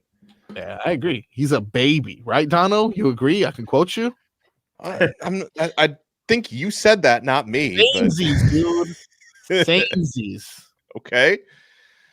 Yeah. I like the sound effects. Thank you. I appreciate that. Also, your mic sounds better. I appreciate that. Now, gentlemen, and J Fig. This is a story we have been monitoring. Just knocked my mic thing off for quite some time, and that is Jimmy Butler. Whether or not the Heat will be willing to spend more money on the aging superstar, or is it time to hand the reins over to Bam Adebayo and move on? We've heard rumors that the Philadelphia 76ers have kept him at the top of their list of acquisitions in the event that Paul George doesn't come through. And there's been many other suitors to pop up in the meantime. One of the most recent ones, the Houston Rockets. Not sure if you guys have been hearing about that one. But no, I kept hearing the 76ers noise. I didn't hear anything about the Rockets. What, the Golden State? I didn't hear about the Rockets. That too. Yeah, I did hear about Golden State as well. Now, the Rockets, as you know, are a team that is led by Ime Udoka, but in regards to talent, they leave a lot to be desired, I guess would be the best way of putting it. But an offer that was proposed by Bleacher Report, who I'm assuming does not work for the front office of Houston, so who knows how legit this would be. But the proposition was enough for me to at least consider. So I'm going to tell you guys what they have listed here, and you tell me if this is something that you would consider for Jimmy Butler. First of all, actually, I know Leroy's take on this. Donno, how do you feel about this whole Jimmy Butler situation? Do you want to pay him, or do you think he's too old to get an extension? Oh gosh, I think I've been of the mind that they're probably going to pay him, but with all these reports about other teams that have come to light the last week or so, it kind of makes me do a double take and wonder, like, where there's smoke, there's fire. Is there fire here? If you're asking for my opinion is Jimmy has done some incredible things in South Florida. 2 NBA Finals appearances, handful of Eastern Conference Finals appearances. Just with where he is now from the age and his availability or lack thereof, I don't think that's going to get better. I think that's going to get worse. I think Jimmy is on the back nine. And so if it hasn't worked out to this point in the latter part of his prime years, why would I think it's going to work out over the next 3 years, which would take him up to age 37? So I am very open to the idea of a reset button, not giving away Bam. So not a full reset, but a reset button on Jimmy and trying it with somebody else. I'm open to that idea. Well, I didn't realize you were so spineless, Donno. Didn't appreciate hurts my heart. This hurts my heart. But you are echoing the sentiments of many, including Leroy Horde, who I didn't even know what Leroy's take was. Okay. Yeah, I mean, Leroy isn't necessarily hasn't committed to one side or another, but he just want to see. He just wants and the lack of commitment part is I got to know what the Heat are getting in return. Like if the Heat were dealing Jimmy, I've got to know what that return package is. But I'm open to the idea of moving forward without him. Here's why I have questions on whether they will do it. Because he's only played 60 games. He only played 60 games last year. For whatever reason. And Pat can go into his office and say, why did we only make the play-in? And the first thing he'll come to is the guy you paying the most money only plays 60 games. Yeah. For whatever reason. Now, this dream trade scenario, according to Bleacher Report, involving Houston, has them shipping over a few pieces as well as something that I couldn't help but consider. The trade suggests an offer of Amen Thompson. You guys know who that is? Yeah, I heard the name. I have no clue who that is. But let's just say he's just one of those to make the money work. Jabari Smith Jr., heard of him. Yeah. Okay. Yeah. Solid young piece for sure. Dylan Brooks. Okay. Bit of a test, great defender. Someone who seems like he'd be I wouldn't say perfect for the Miami Heat, but matches up with the makeup of what they're trying to make the Heat players to seem like tough defender, aggressive. Yep. So far, so good. But now this is the thing that was hanging over that I kind of feel may draw some interest. And in addition to those three players, the Rockets would provide the number 3 overall pick. Now, with those three players and the number 3 overall pick for Jimmy Butler, is that something that you consider? I'd answer the phone. I'd answer the phone, but that's a third pick. My toes are not exactly tingling, as the Mad Dog Jim Mandich would say. No goosies for you? No goosies. Oh, goosies. Okay. Now let's go ahead and look at some mock drafts to see who more or less is landing in that third spot. As of right now, I think they have, I don't trust this, but someone named Reed Shepherd. That's the first one that I'm seeing here. Is there a specific prospect you guys think that the Heat would be willing to entertain in order to get to this third spot and secure? Like, is there someone that they have to like draft up to? I don't feel like there's a Wemby in this draft. Is there? No. This is one of those drafts where somebody's going to get drafted in the top 5 and might not be a top 5 player, but because it's this year's draft, they go for it. Right. As of right now, according to Yahoo Sports mock draft 8.0, somebody named Zachary Risisher, I can't even pronounce this guy's last name, takes over the number 1 spot. I just feel like this draft isn't as cut and dry as another one. If I look at this, they have Houston Rockets guard Stephon Castle, who's 6'6". As of right now, I think if you're the Miami Heat, you're looking for size. So, in regards to size, they do have a 7-footer projected to go second to the Washington Wizards center Alex Sarr.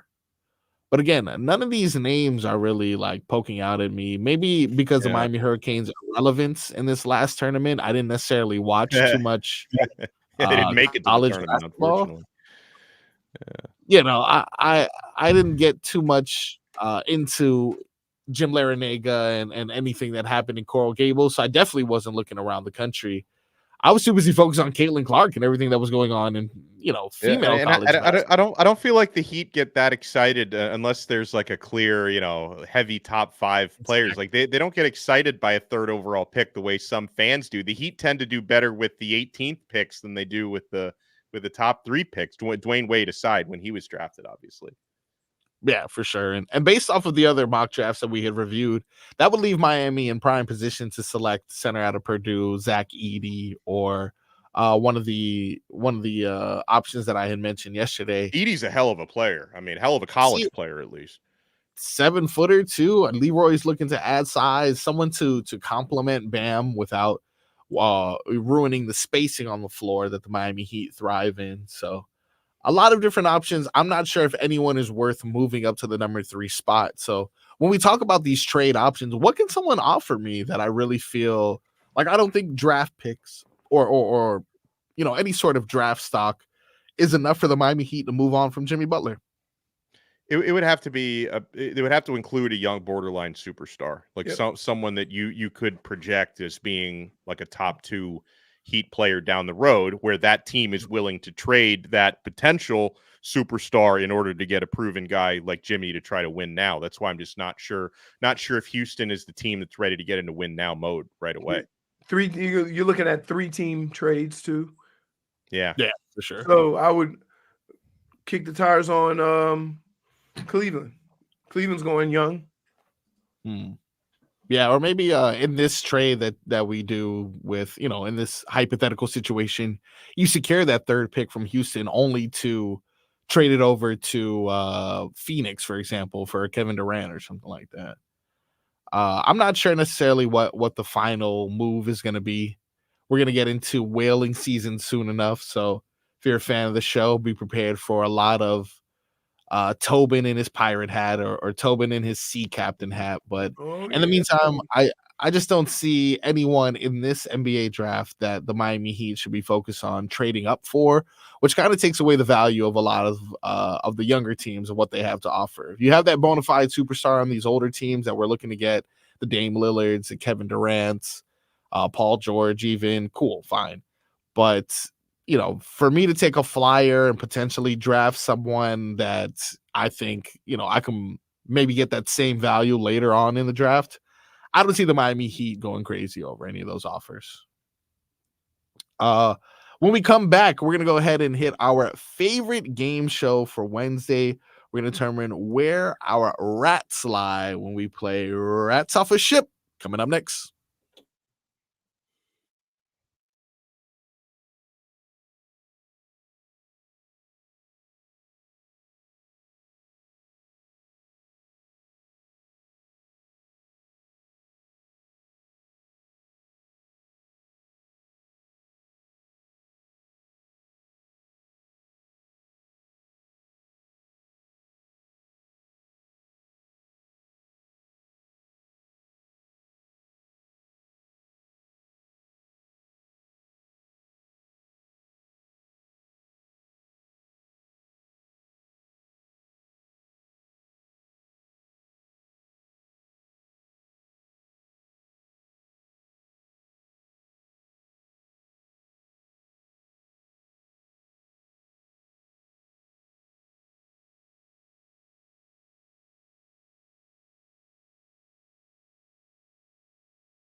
rats off a ship.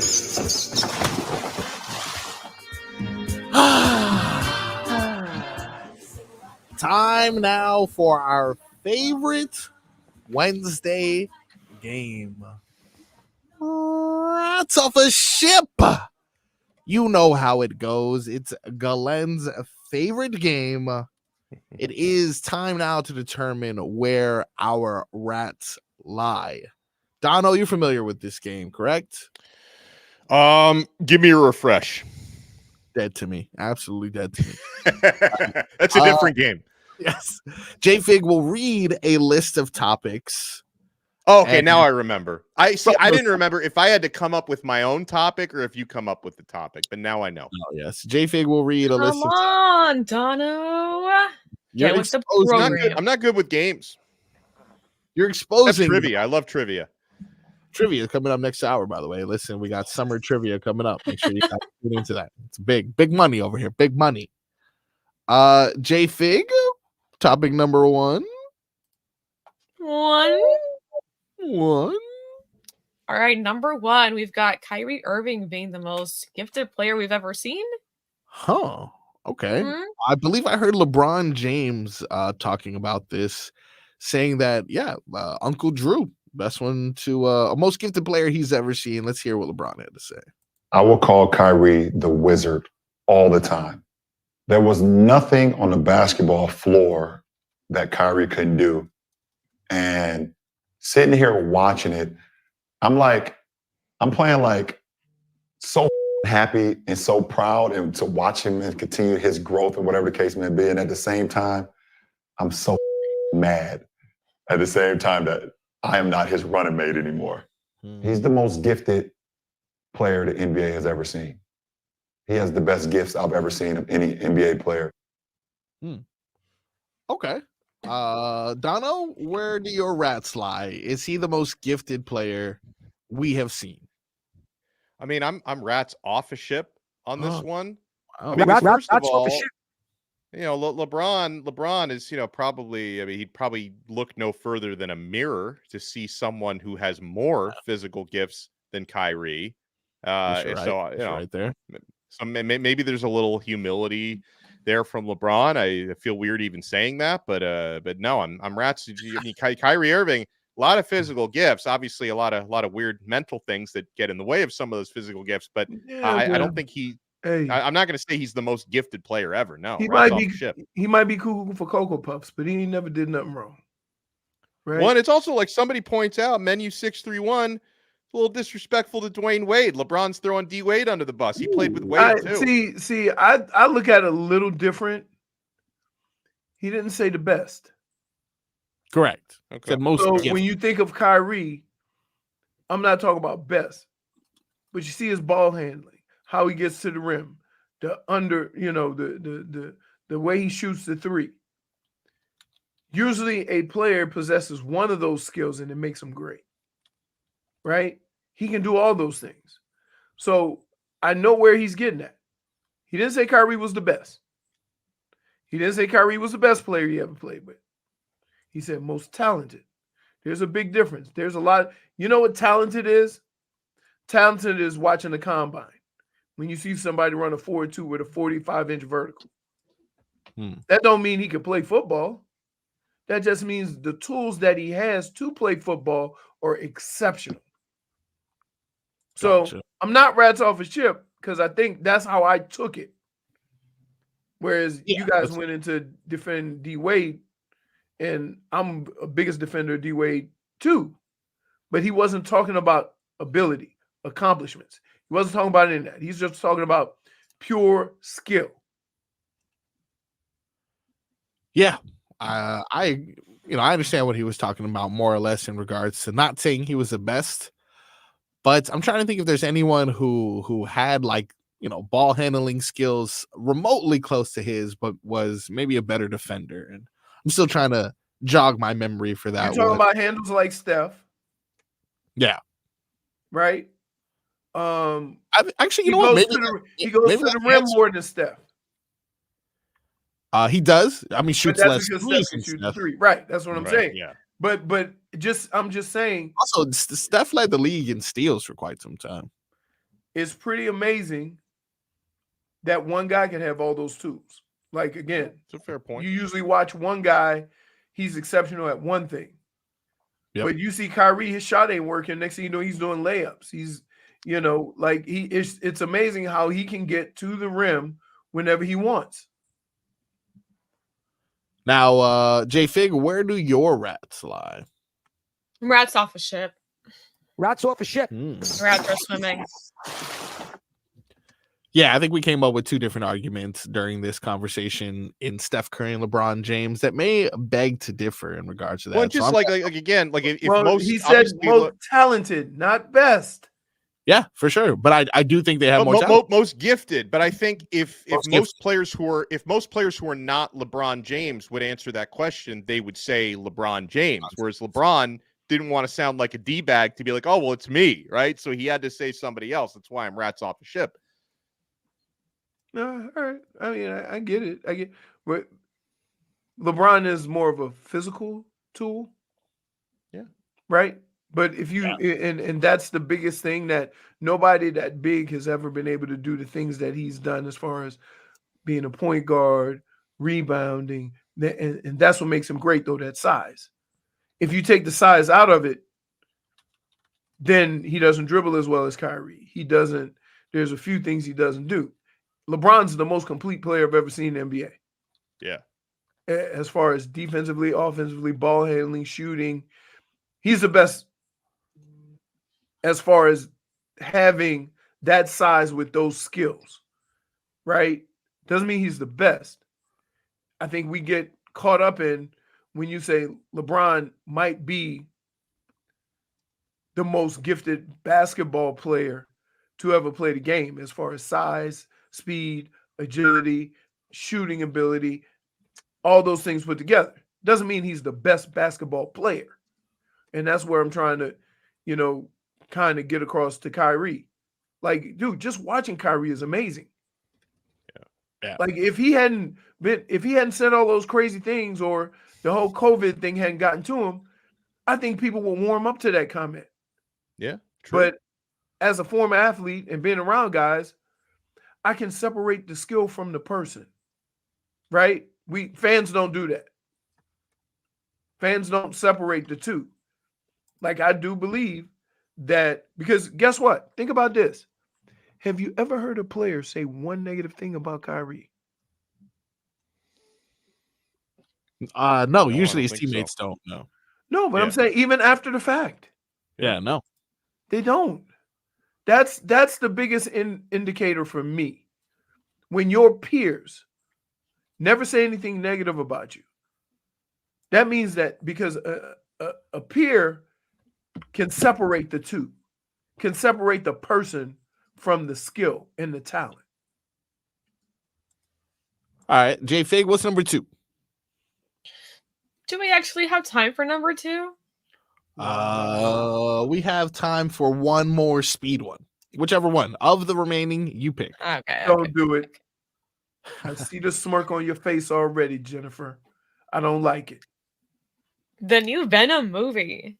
Oh. It's called Venom's Last Dance. To be honest, I had no idea that there was enough to have a last dance. What about Wolverine just mysteriously living again? Yeah, how did that happen? That has to be explained for sure. That has to be explained. Is it like a different timeline? Is it set in the past? Oh, are we doing the old going back through time thing? Well, once in that universe, you open up multiple timelines. You can kind of do whatever you want at that point. Yeah, you really can. No more rules. I think they're going to find a way of merging it together. I just don't know how the hell. And I think I'm going to be satisfied with it specifically. But who cares? All right, we're not talking about that. Damn it. We're talking about the Venom movie starring Tom Hardy. Venom 3. The Last Dance. It won't be the last dance, because if this movie does well, it could be one more dance. Because that's how money works. But I would say this. They'll say part 2. I'll wait until it comes out on DVD. Yeah. On what? DVD. On DVD? Or streaming? Or streaming. Okay. Donno, Rats off a ship on Venom Last Dance. I'm actually rats on a ship. The first two Oh. movies weren't that great, but Tom Hardy is one of my favorite actors. Like that dude, I feel like he brings credibility to superhero movies. I hope the third movie is better than the first two. He had a cameo in that last Spider-Man movie that everybody loves, so that's how they kind of teased him to return. So I'm rats on a ship. Oh, so wait, Venom made an appearance, or he made an appearance on Spider-Man? No, he did. There was, I think there was a scene that I've only watched it. I only watched it once. I'm sure some of the nerds in the chat watched the movie like 30 times and they wrote theses on the movie. I watched the movie one time. I'm pretty sure in like the post-credit scene, Tom Hardy as Venom had a cameo in it. Yes. Which movie is that? Spider-Man. At the one where they brought back Tobey Maguire and Andrew Garfield. Tobey Maguire completely washed, by the way. That dude should retire from acting completely. Can I just say this? Christ. Enough with the Spider-Man. Is he Canadian? Why did he take a shot like that? That was crazy. I don't know if he is, but enough with the Spider-Man. Canadian. Let's find out. Enough with the Spider-Man. What do you mean enough? Enough with the Spider-Man. I've had enough. Wow, it's a fun. The only thing that made me watch the last one was he's Zendaya. from California. When they changed yeah. That's what. Yeah, What a good movie. It does good stuff. Have you watched Dune? No, I haven't watched Dune. Haven't watched it yet. The first one, yeah. The second one, no. I have a child, Leroy. I won't be able to watch anything for like 2 more years. Is that why you come in skipping to Baby Tunes? Mickey Mouse Clubhouse? Yeah. That's my thing now. Bluey, also a good one. J-Fig, what about you? Rats off a ship on the Venom movie? You know what? I'm gonna say I'm not rats off a ship. Oh, okay. I am open to watch it. You won't watch it, but you're open to watch it. No, I will watch it. I watched the first one. I honestly had no idea there was. You go to the movies and watch it, or you waited for streaming? Depends if anyone will be willing to go watch it with me at a movie theater. Everybody's scared. You're gonna crop them out. There you go. Everyone, there you go. Open invitation. If you would like to be cropped out of a J-Fig picture, please line it up on the phone line. When we come back on the other side, it is time now for what everyone has been waiting for. It is summer trivia. We also got to give away these Bert Kreischer tickets as well. So you can start lining it up right now, 305-567-0560. We got some South Florida sports trivia. We're going to give it away to 2 different winners today. 2 different winners of the South Florida sports trivia. If you get the question correct, you get 2 tickets to see Bert Kreischer at the I Think Financial Amphitheater, June 15th. That is 10 days away. Quick math. You like that? When we come back, like I said, we're going to be giving away those tickets. We got summer trivia and much more on the Tobin and Leroy Show.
Welcome back to the Tobin and Leroy Show, final hour of the day.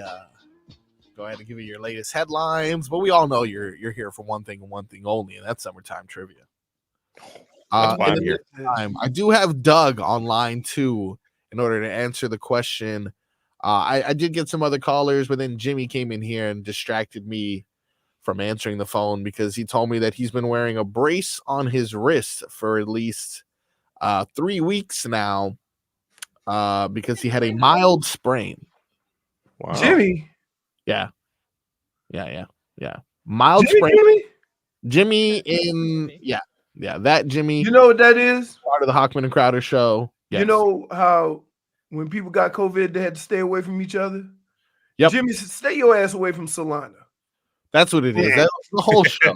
he's got the injury bug. Got that Solana. 3 weeks for a sprained wrist? Mild sprain, by the way. Do you know? I had my thumb split open, a rod put in, and I was back to work the next day. Well, right. I mean, he is it. Well, has he missed 3 weeks of work for this? No, he hasn't missed 3 weeks of work. He's been here every day, but he's refusing to open doors with that hand. Oh, really? And he is still milking this brace thing. Can I just say this? Yes. Jimmy, are you 2% of whole milk? I will ask. Milking it. He seems like a dairy-free kind of guy. But how did he sprain it? Did he tell you? Yes, that is the best question. How he sprained it exactly is not sure if you guys remember the company outing we had at the Hard Rock recently, the virtual sports that we were playing. There's no way. No, stop. -1. Wow. We were playing at Play in Hard Rock. Jimmy, I ain't mad at you. They tried -1. They tried to pressure me into it, and I'm like, nope, learn my lesson. So this man sprained his wrist playing Nintendo Wii. Essentially playing Nintendo Wii with a golf club. He has sprained his wrist. And I think that is definitely the ultimate sign of being washed, if I'm not mistaken. Wow. That show is just full of injuries. Tighten up. These company functions, man. They've taken the best of us. He probably did it swinging. Remember, he was swinging at the ball, and was it Solana was swinging at the T-ball and missed the ball? I'm not sure, but I think I also saw Jimmy do the same. So I'm gonna go ahead and assume it was when he was doing a swing and a miss on the golf simulator, if you will. Wow. That's because they weren't playing the zombie game like us. Which, by the way, they were cheating. When that zombie game was cheating. Absolutely. But that's neither here nor there. Let's go ahead and get into some headlines. These headlines are brought to you by the new Palmetto Ford Truck Supercenter. Why buy your truck at a car store? Palmetto Ford. We know trucks. Let's get Doug on the line here. Doug, how you doing, Doug? I'm doing good. How you doing? Excellent, man. You interested in winning these Burt Kreischer tickets? You know it. I got a joke for you if I get the question right. Oh, hey, you know what? Let me get the jokes. Let me hear the jokes first. How many kids with ADD does it take to screw in a light bulb? How many kids with ADD does it take to screw in a light bulb? How many kids there, Doug? You want to go ride bikes? You know what, dude? Doug, you don't even have to answer a question, bro. I'm gonna go ahead and give you a pair of tickets to see Burt Kreischer. June 15th. You did that. That was amazing, dude. See, it wasn't that hard. Everyone was listening. That hard. Everyone's out here giving us stats. Especially here. You know what the messed up part about yesterday was? Even after those two people came and said did nothing towards a joke, we were waiting for a punchline. Wait, where the punchline? They say, you want to talk about hockey?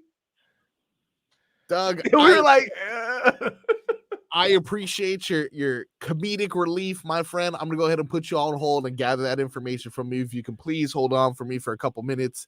I would love to gift these tickets to you just because I feel vindicated after yesterday. I was like, was I asking too much of the audience to come up with like a one-liner? But I appreciate it, Doug. We're gonna put you on hold and get those tickets over to you, buddy. Thanks so much. You guys have a great day. Thank you. Doug, that's my boy. Wow, vindicated, guys. That was good. I love a good ADD joke. Yeah, that was good. Now I don't know if you guys saw this yesterday. Angel Reese kicked out of a game, got a double tech, and was kicked out of a game because she shooed the ref. You can't shoot a ref. No, you can't. You can't shoot a ref. Like you can't shoot a ref. Huh? A double tech for shooing the ref, though? No, she already got one, and then you can't shoot a ref. They fired a double tech for that. Nobody is more sanctimonious than a referee. Like, no matter how bad refs are at their job, they get protected by their league. And God forbid, if you mouth off to a ref, they act as though you've committed treason and they kick you out of the game. Here's the thing. It's ridiculous. You could go up to a ref and say that was BS, right? Yeah. But you can't shoo him in front of everybody. You see, that's showing him up. I don't know. I've heard conversation. There's people that have conversations with official the whole game, and only about 3 words are not cussing. Okay. Yeah, exactly. Which is why, like, why shooing? Why do they can't because it shows them up in front of everybody. Too much sass? Was that like too a much minus sass? Too much That's sass. it. Too much sass. You know what they should do? Here's what they should do. I think they should take 2 players from another game and have them officiate. No. Just in a preseason game or something like that. Teach them the rules. Give them the what we're trying to accomplish and have them officiate a game. Yeah. Because a lot of times you can't. Perfect example. When I was younger, I used to tell all my female friends, right? Not the best thing to say, but I'm going to say it. I wish I could have a baby to shut all women up about complaining about having a baby. Right? Huh. Okay. Wait. Let me finish. This is the thoughts and only of Leroy Horn. So then my wife had a baby. Yeah. And I had to go and she had to get the shots, and I went to every doctor's visit and all that. And after that was done and Rebecca was born, I said, I'm sorry. Yeah. Right? It's rough, man. It really is. Going through it. Glad you finished that sentence. Going through it and seeing it with your own eyes and the experience that your girl or your wife is going through. Like, I think they should take once a year or during preseason and have 3 or 4 women in the WNBA, 3 or 4 men in the NBA, have them officiate a game. Yeah, I get that. And then at least there's certain players that would get an understanding of how difficult it is. And maybe they would spread the word. Hey man, it's not as easy as you think.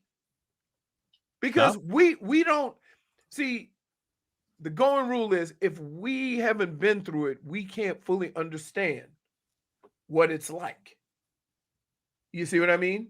I use myself as example. But just have them do it. Have them because then you would understand. You would understand what it's like. Have a coach miss a couple of games, officiate a couple of games, and then have him miss a damn call and have him on the sideline yelling at him. In other headlines, the New York Times reports 29 of 33 NHL head coaches and executives polled by The Athletic chose the Florida Panthers to defeat the Edmonton Oilers. Don't care. Wow. They are favorites in the series. I'm going to tell you this. Yeah. 31 of 32 teams picked me to win the NFC Championship against Atlanta. You know who the 32nd one didn't? Atlanta. So there. The Dolphins' final practice of the offseason will be today. Miami will instead have a walkthrough tomorrow and break for summer. Walkthrough? Wow.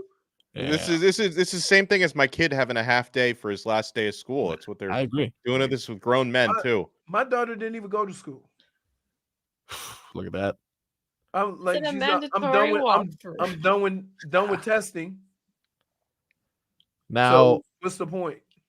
one of the topics we didn't get to cover in Rats Off a Ship.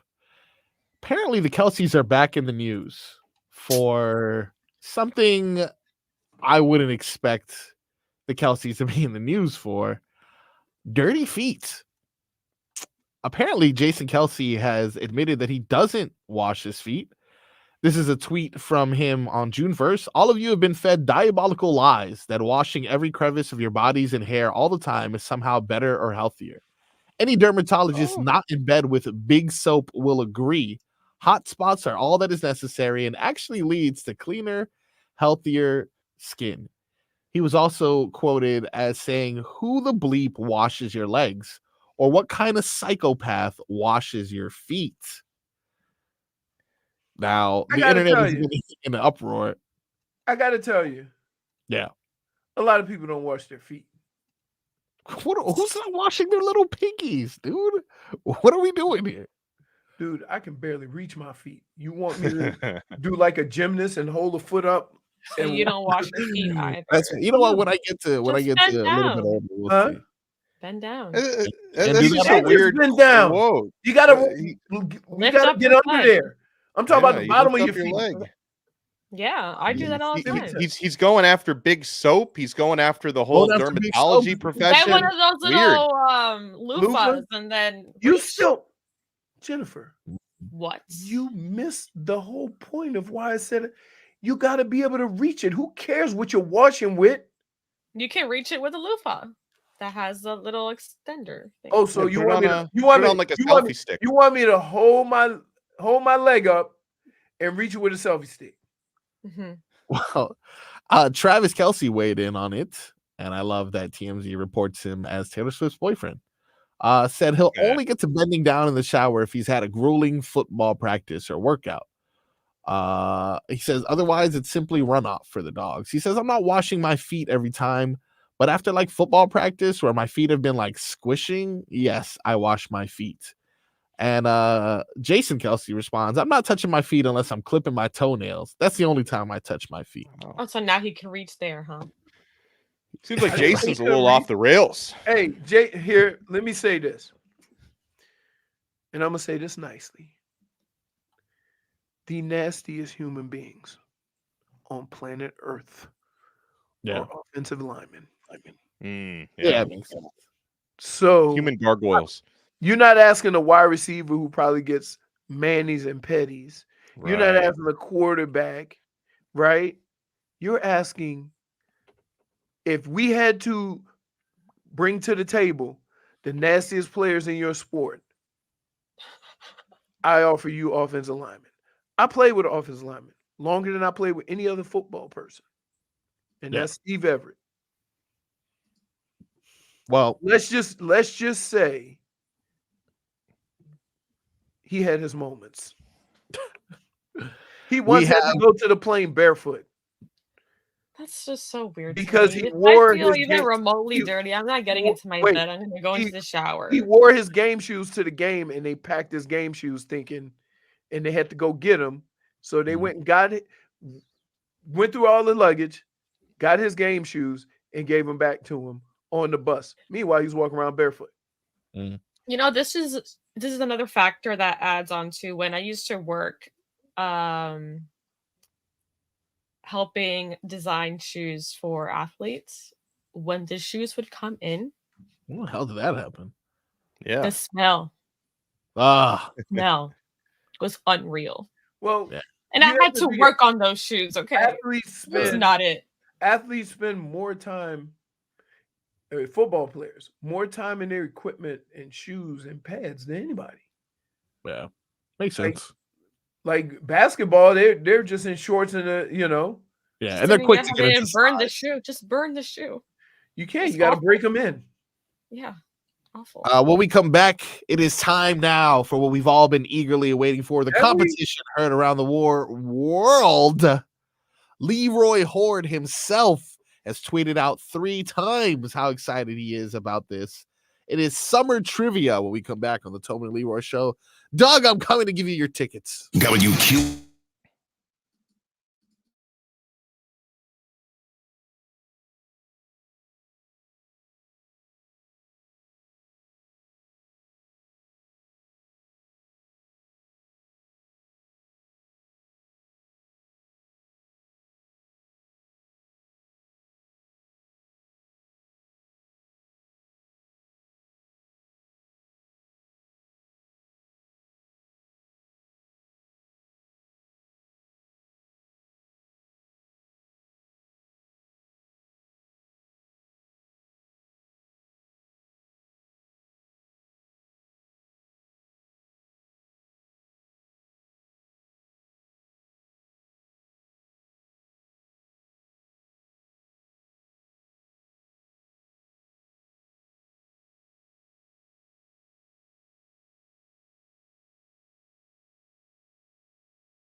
summer is officially here, everyone. Summertime indeed, as evident from Donno's son's graduation, from the lack of traffic that is going to be here by Tobin on vacation. We have quite a bit of indications that it is indeed time for summer. And what better way to bring in the summer than for trivia right here on the Tobin and Leroy show. Now, I have to ask all of my contestants, are you guys ready for summer trivia? Yes. All right, that's a Let's go. I mean, you already know I'm excited. Let's As soon as you brought this up go. this morning, I'm pumped. I'm in. All right. As always, to make sure that J Fig gets a fair shot, this will be multiple choice. Now, in this specific year, there was no summer, actually, and that is because the volcanic eruption of Mount Tambora in Indonesia blocked out the atmosphere with dust, ash, and sulfur oxide. This event caused a significant drop in global temperatures, resulting in winter-like climates. Jeez, what a bummer. What a bummer indeed. No summer, only once. And when did this happen? Was this in year 1926? Was it in 1816? Or was it in 2006? J-Fig, you go first. I'm not gonna lie. I saw the group chat. Yep. I'm gonna say 2006. 2006. So you saw the group chat, is what you said. What happened to the group chat? Well, I saw it in the Twitch chat, actually. Oh, the Twitch chat. Okay, cool. So she is copying from the chat, which is admitting illegal actions, but we're gonna go ahead and move past it. That is technically I rounded it out. She rounded it up indeed. Donno, was this lack of summer in 1926, 1816, or 2006? No, was this in like a very specific, like 10-mile radius? Was this global? Like I damn it, Donno, it is never enough for you, dude. Okay, all right. Well, so just the fact that I haven't heard about this. Who experienced this? Floridians? Right. Well, okay. So I wasn't on social media on 1826. Yeah, where was it? Tell me where it was. I'm gonna go 1826. Where was this? Where was this? I feel like he said that. It was global. There were global effects felt by the volcano in Indonesia. Yeah, I got the options were 1816, 1926, or 2006. J-Fig has said she's going with 2006. Donno, you're going with what year? What was 1826? 1816 and 1926. All right, let's go with 1816. I'm gonna say 1926. I have a feeling it was been a bigger deal. Yeah. All right, that is fair. With that being said, the correct answer happens to be 1816.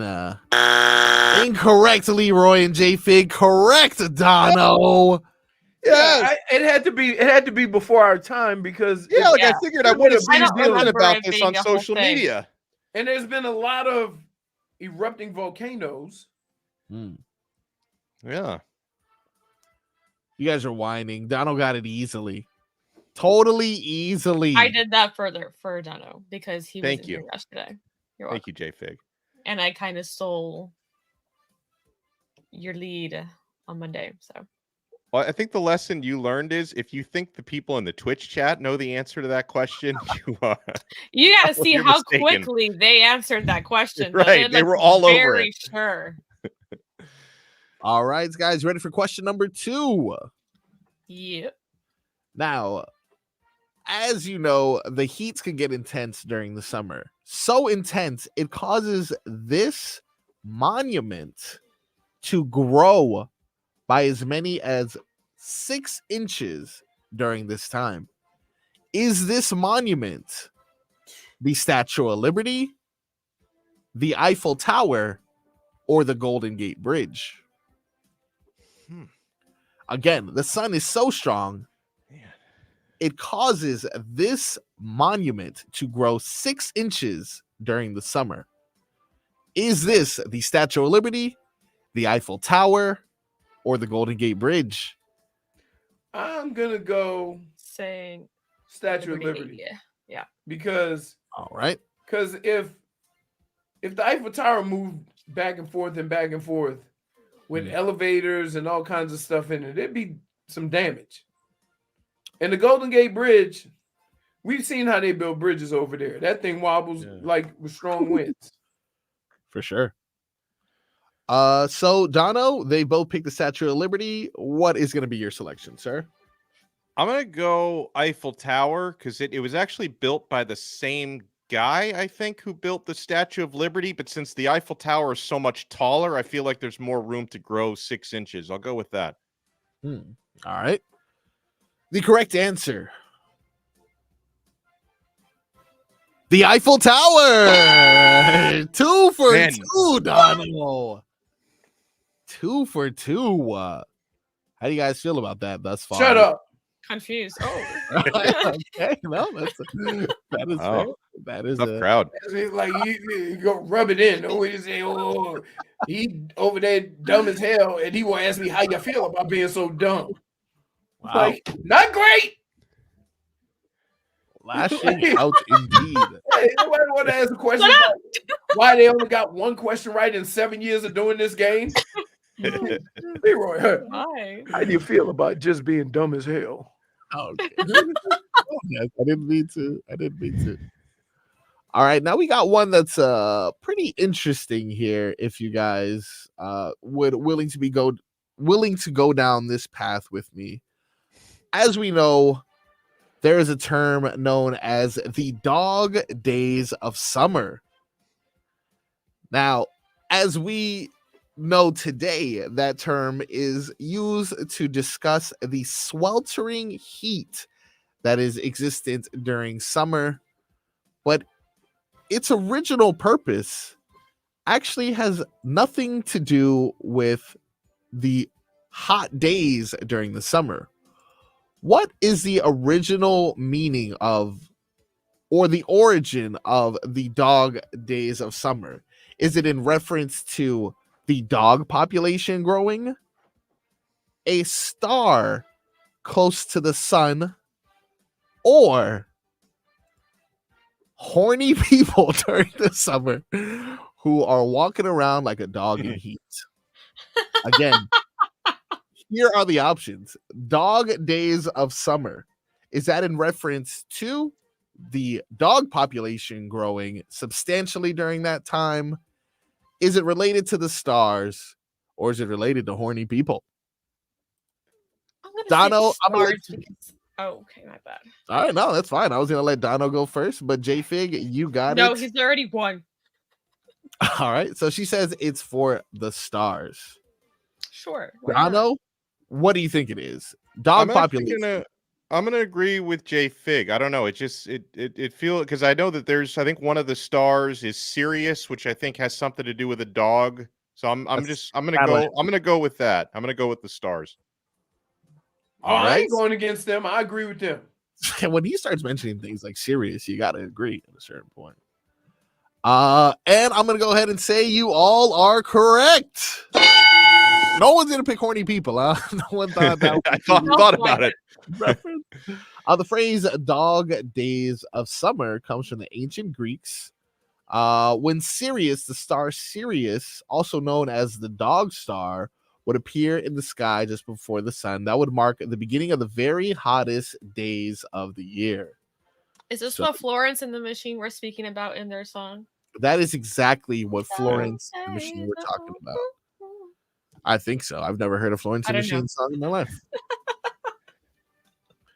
All right. Are you guys ready for what could be... we'll make this one worth extra points. How about that? This one come on. Okay, Donno. No, it's fine. It's fine. I'm a guest here. Donno's not going to show up tomorrow because of this. No, it's fine. I'll be here. All right. Now we've talked a lot about what could be the hottest day in the history of summer. but I want the Florida history. Ooh. What is the hottest temperature recorded in Florida for summer? What is the hottest temperature recorded in Florida during the summer? What year was it? 1931. Now, these are the options. You guys ready? 106 degrees, 112 degrees, 109 degrees. This was in Monticello in Jefferson County, which is north and east of Tallahassee. Again, the options were 106, which J-Fig just picked, 112, and 109, the hottest temperature ever recorded during summer in Florida. 106 for J-Fig. Leroy, what are you guessing? I'll go 109. All right. And Donno, what do you got for me?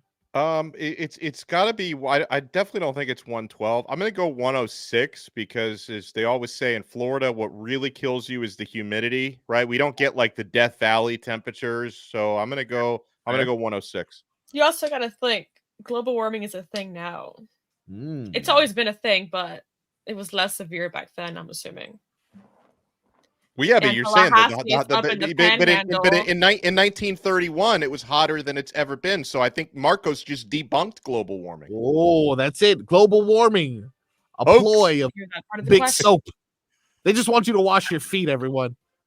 Don't listen to them. The correct answer is, and remember, this is the final question. This one is worth a bajillion points.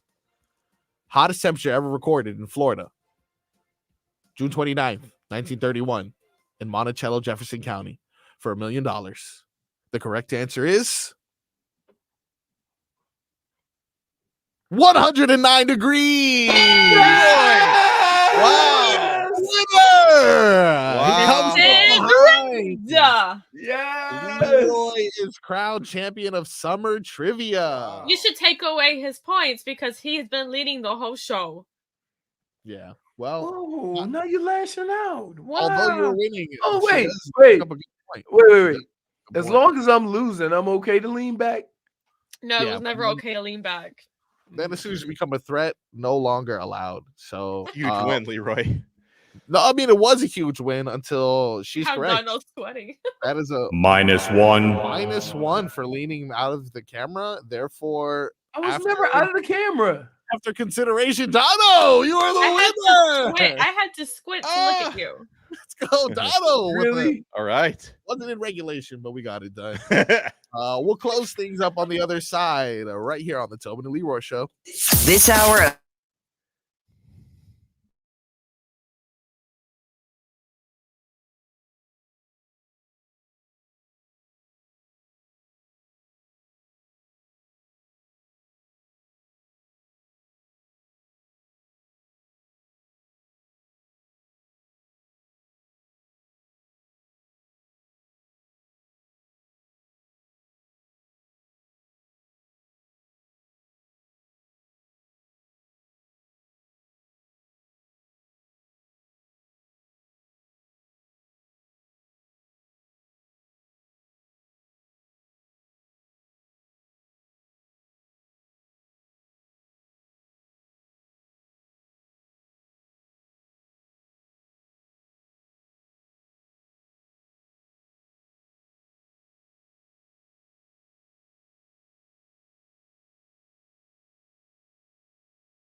What do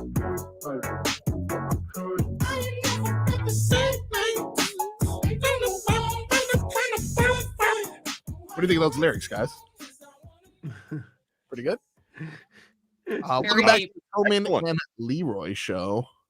We are back for a few minutes. We got Hochman in studio today for the Hoch and Crowder show, so that's always a special treat. We got those coming boys tomorrow. You are. Yeah. That is amazing. I appreciate that. Leroy will be making his way in tomorrow. You heard it here first. So that's great, Leroy.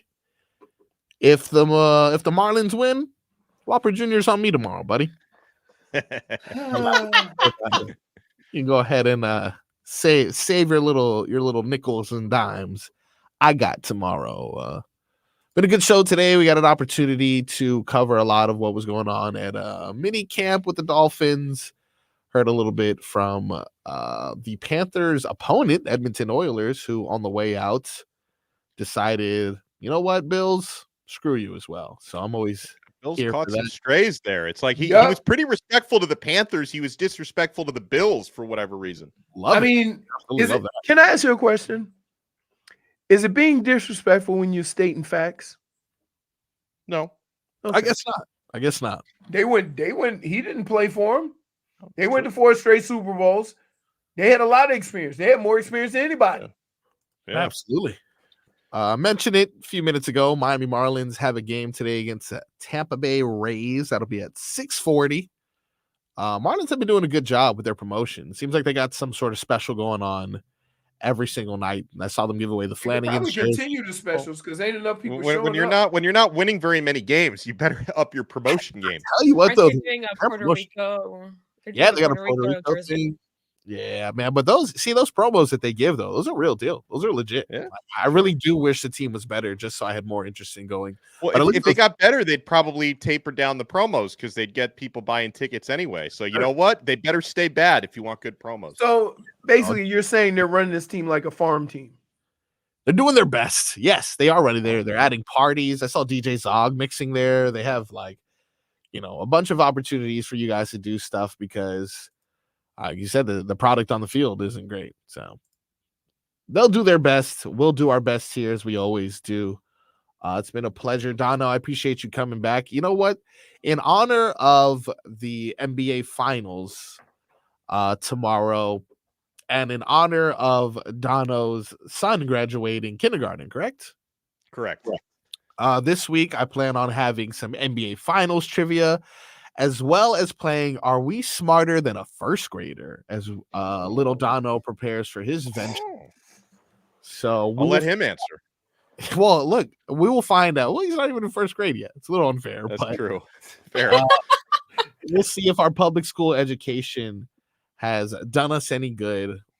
Tomorrow, walkthroughs for the Dolphins, so not too much to report on.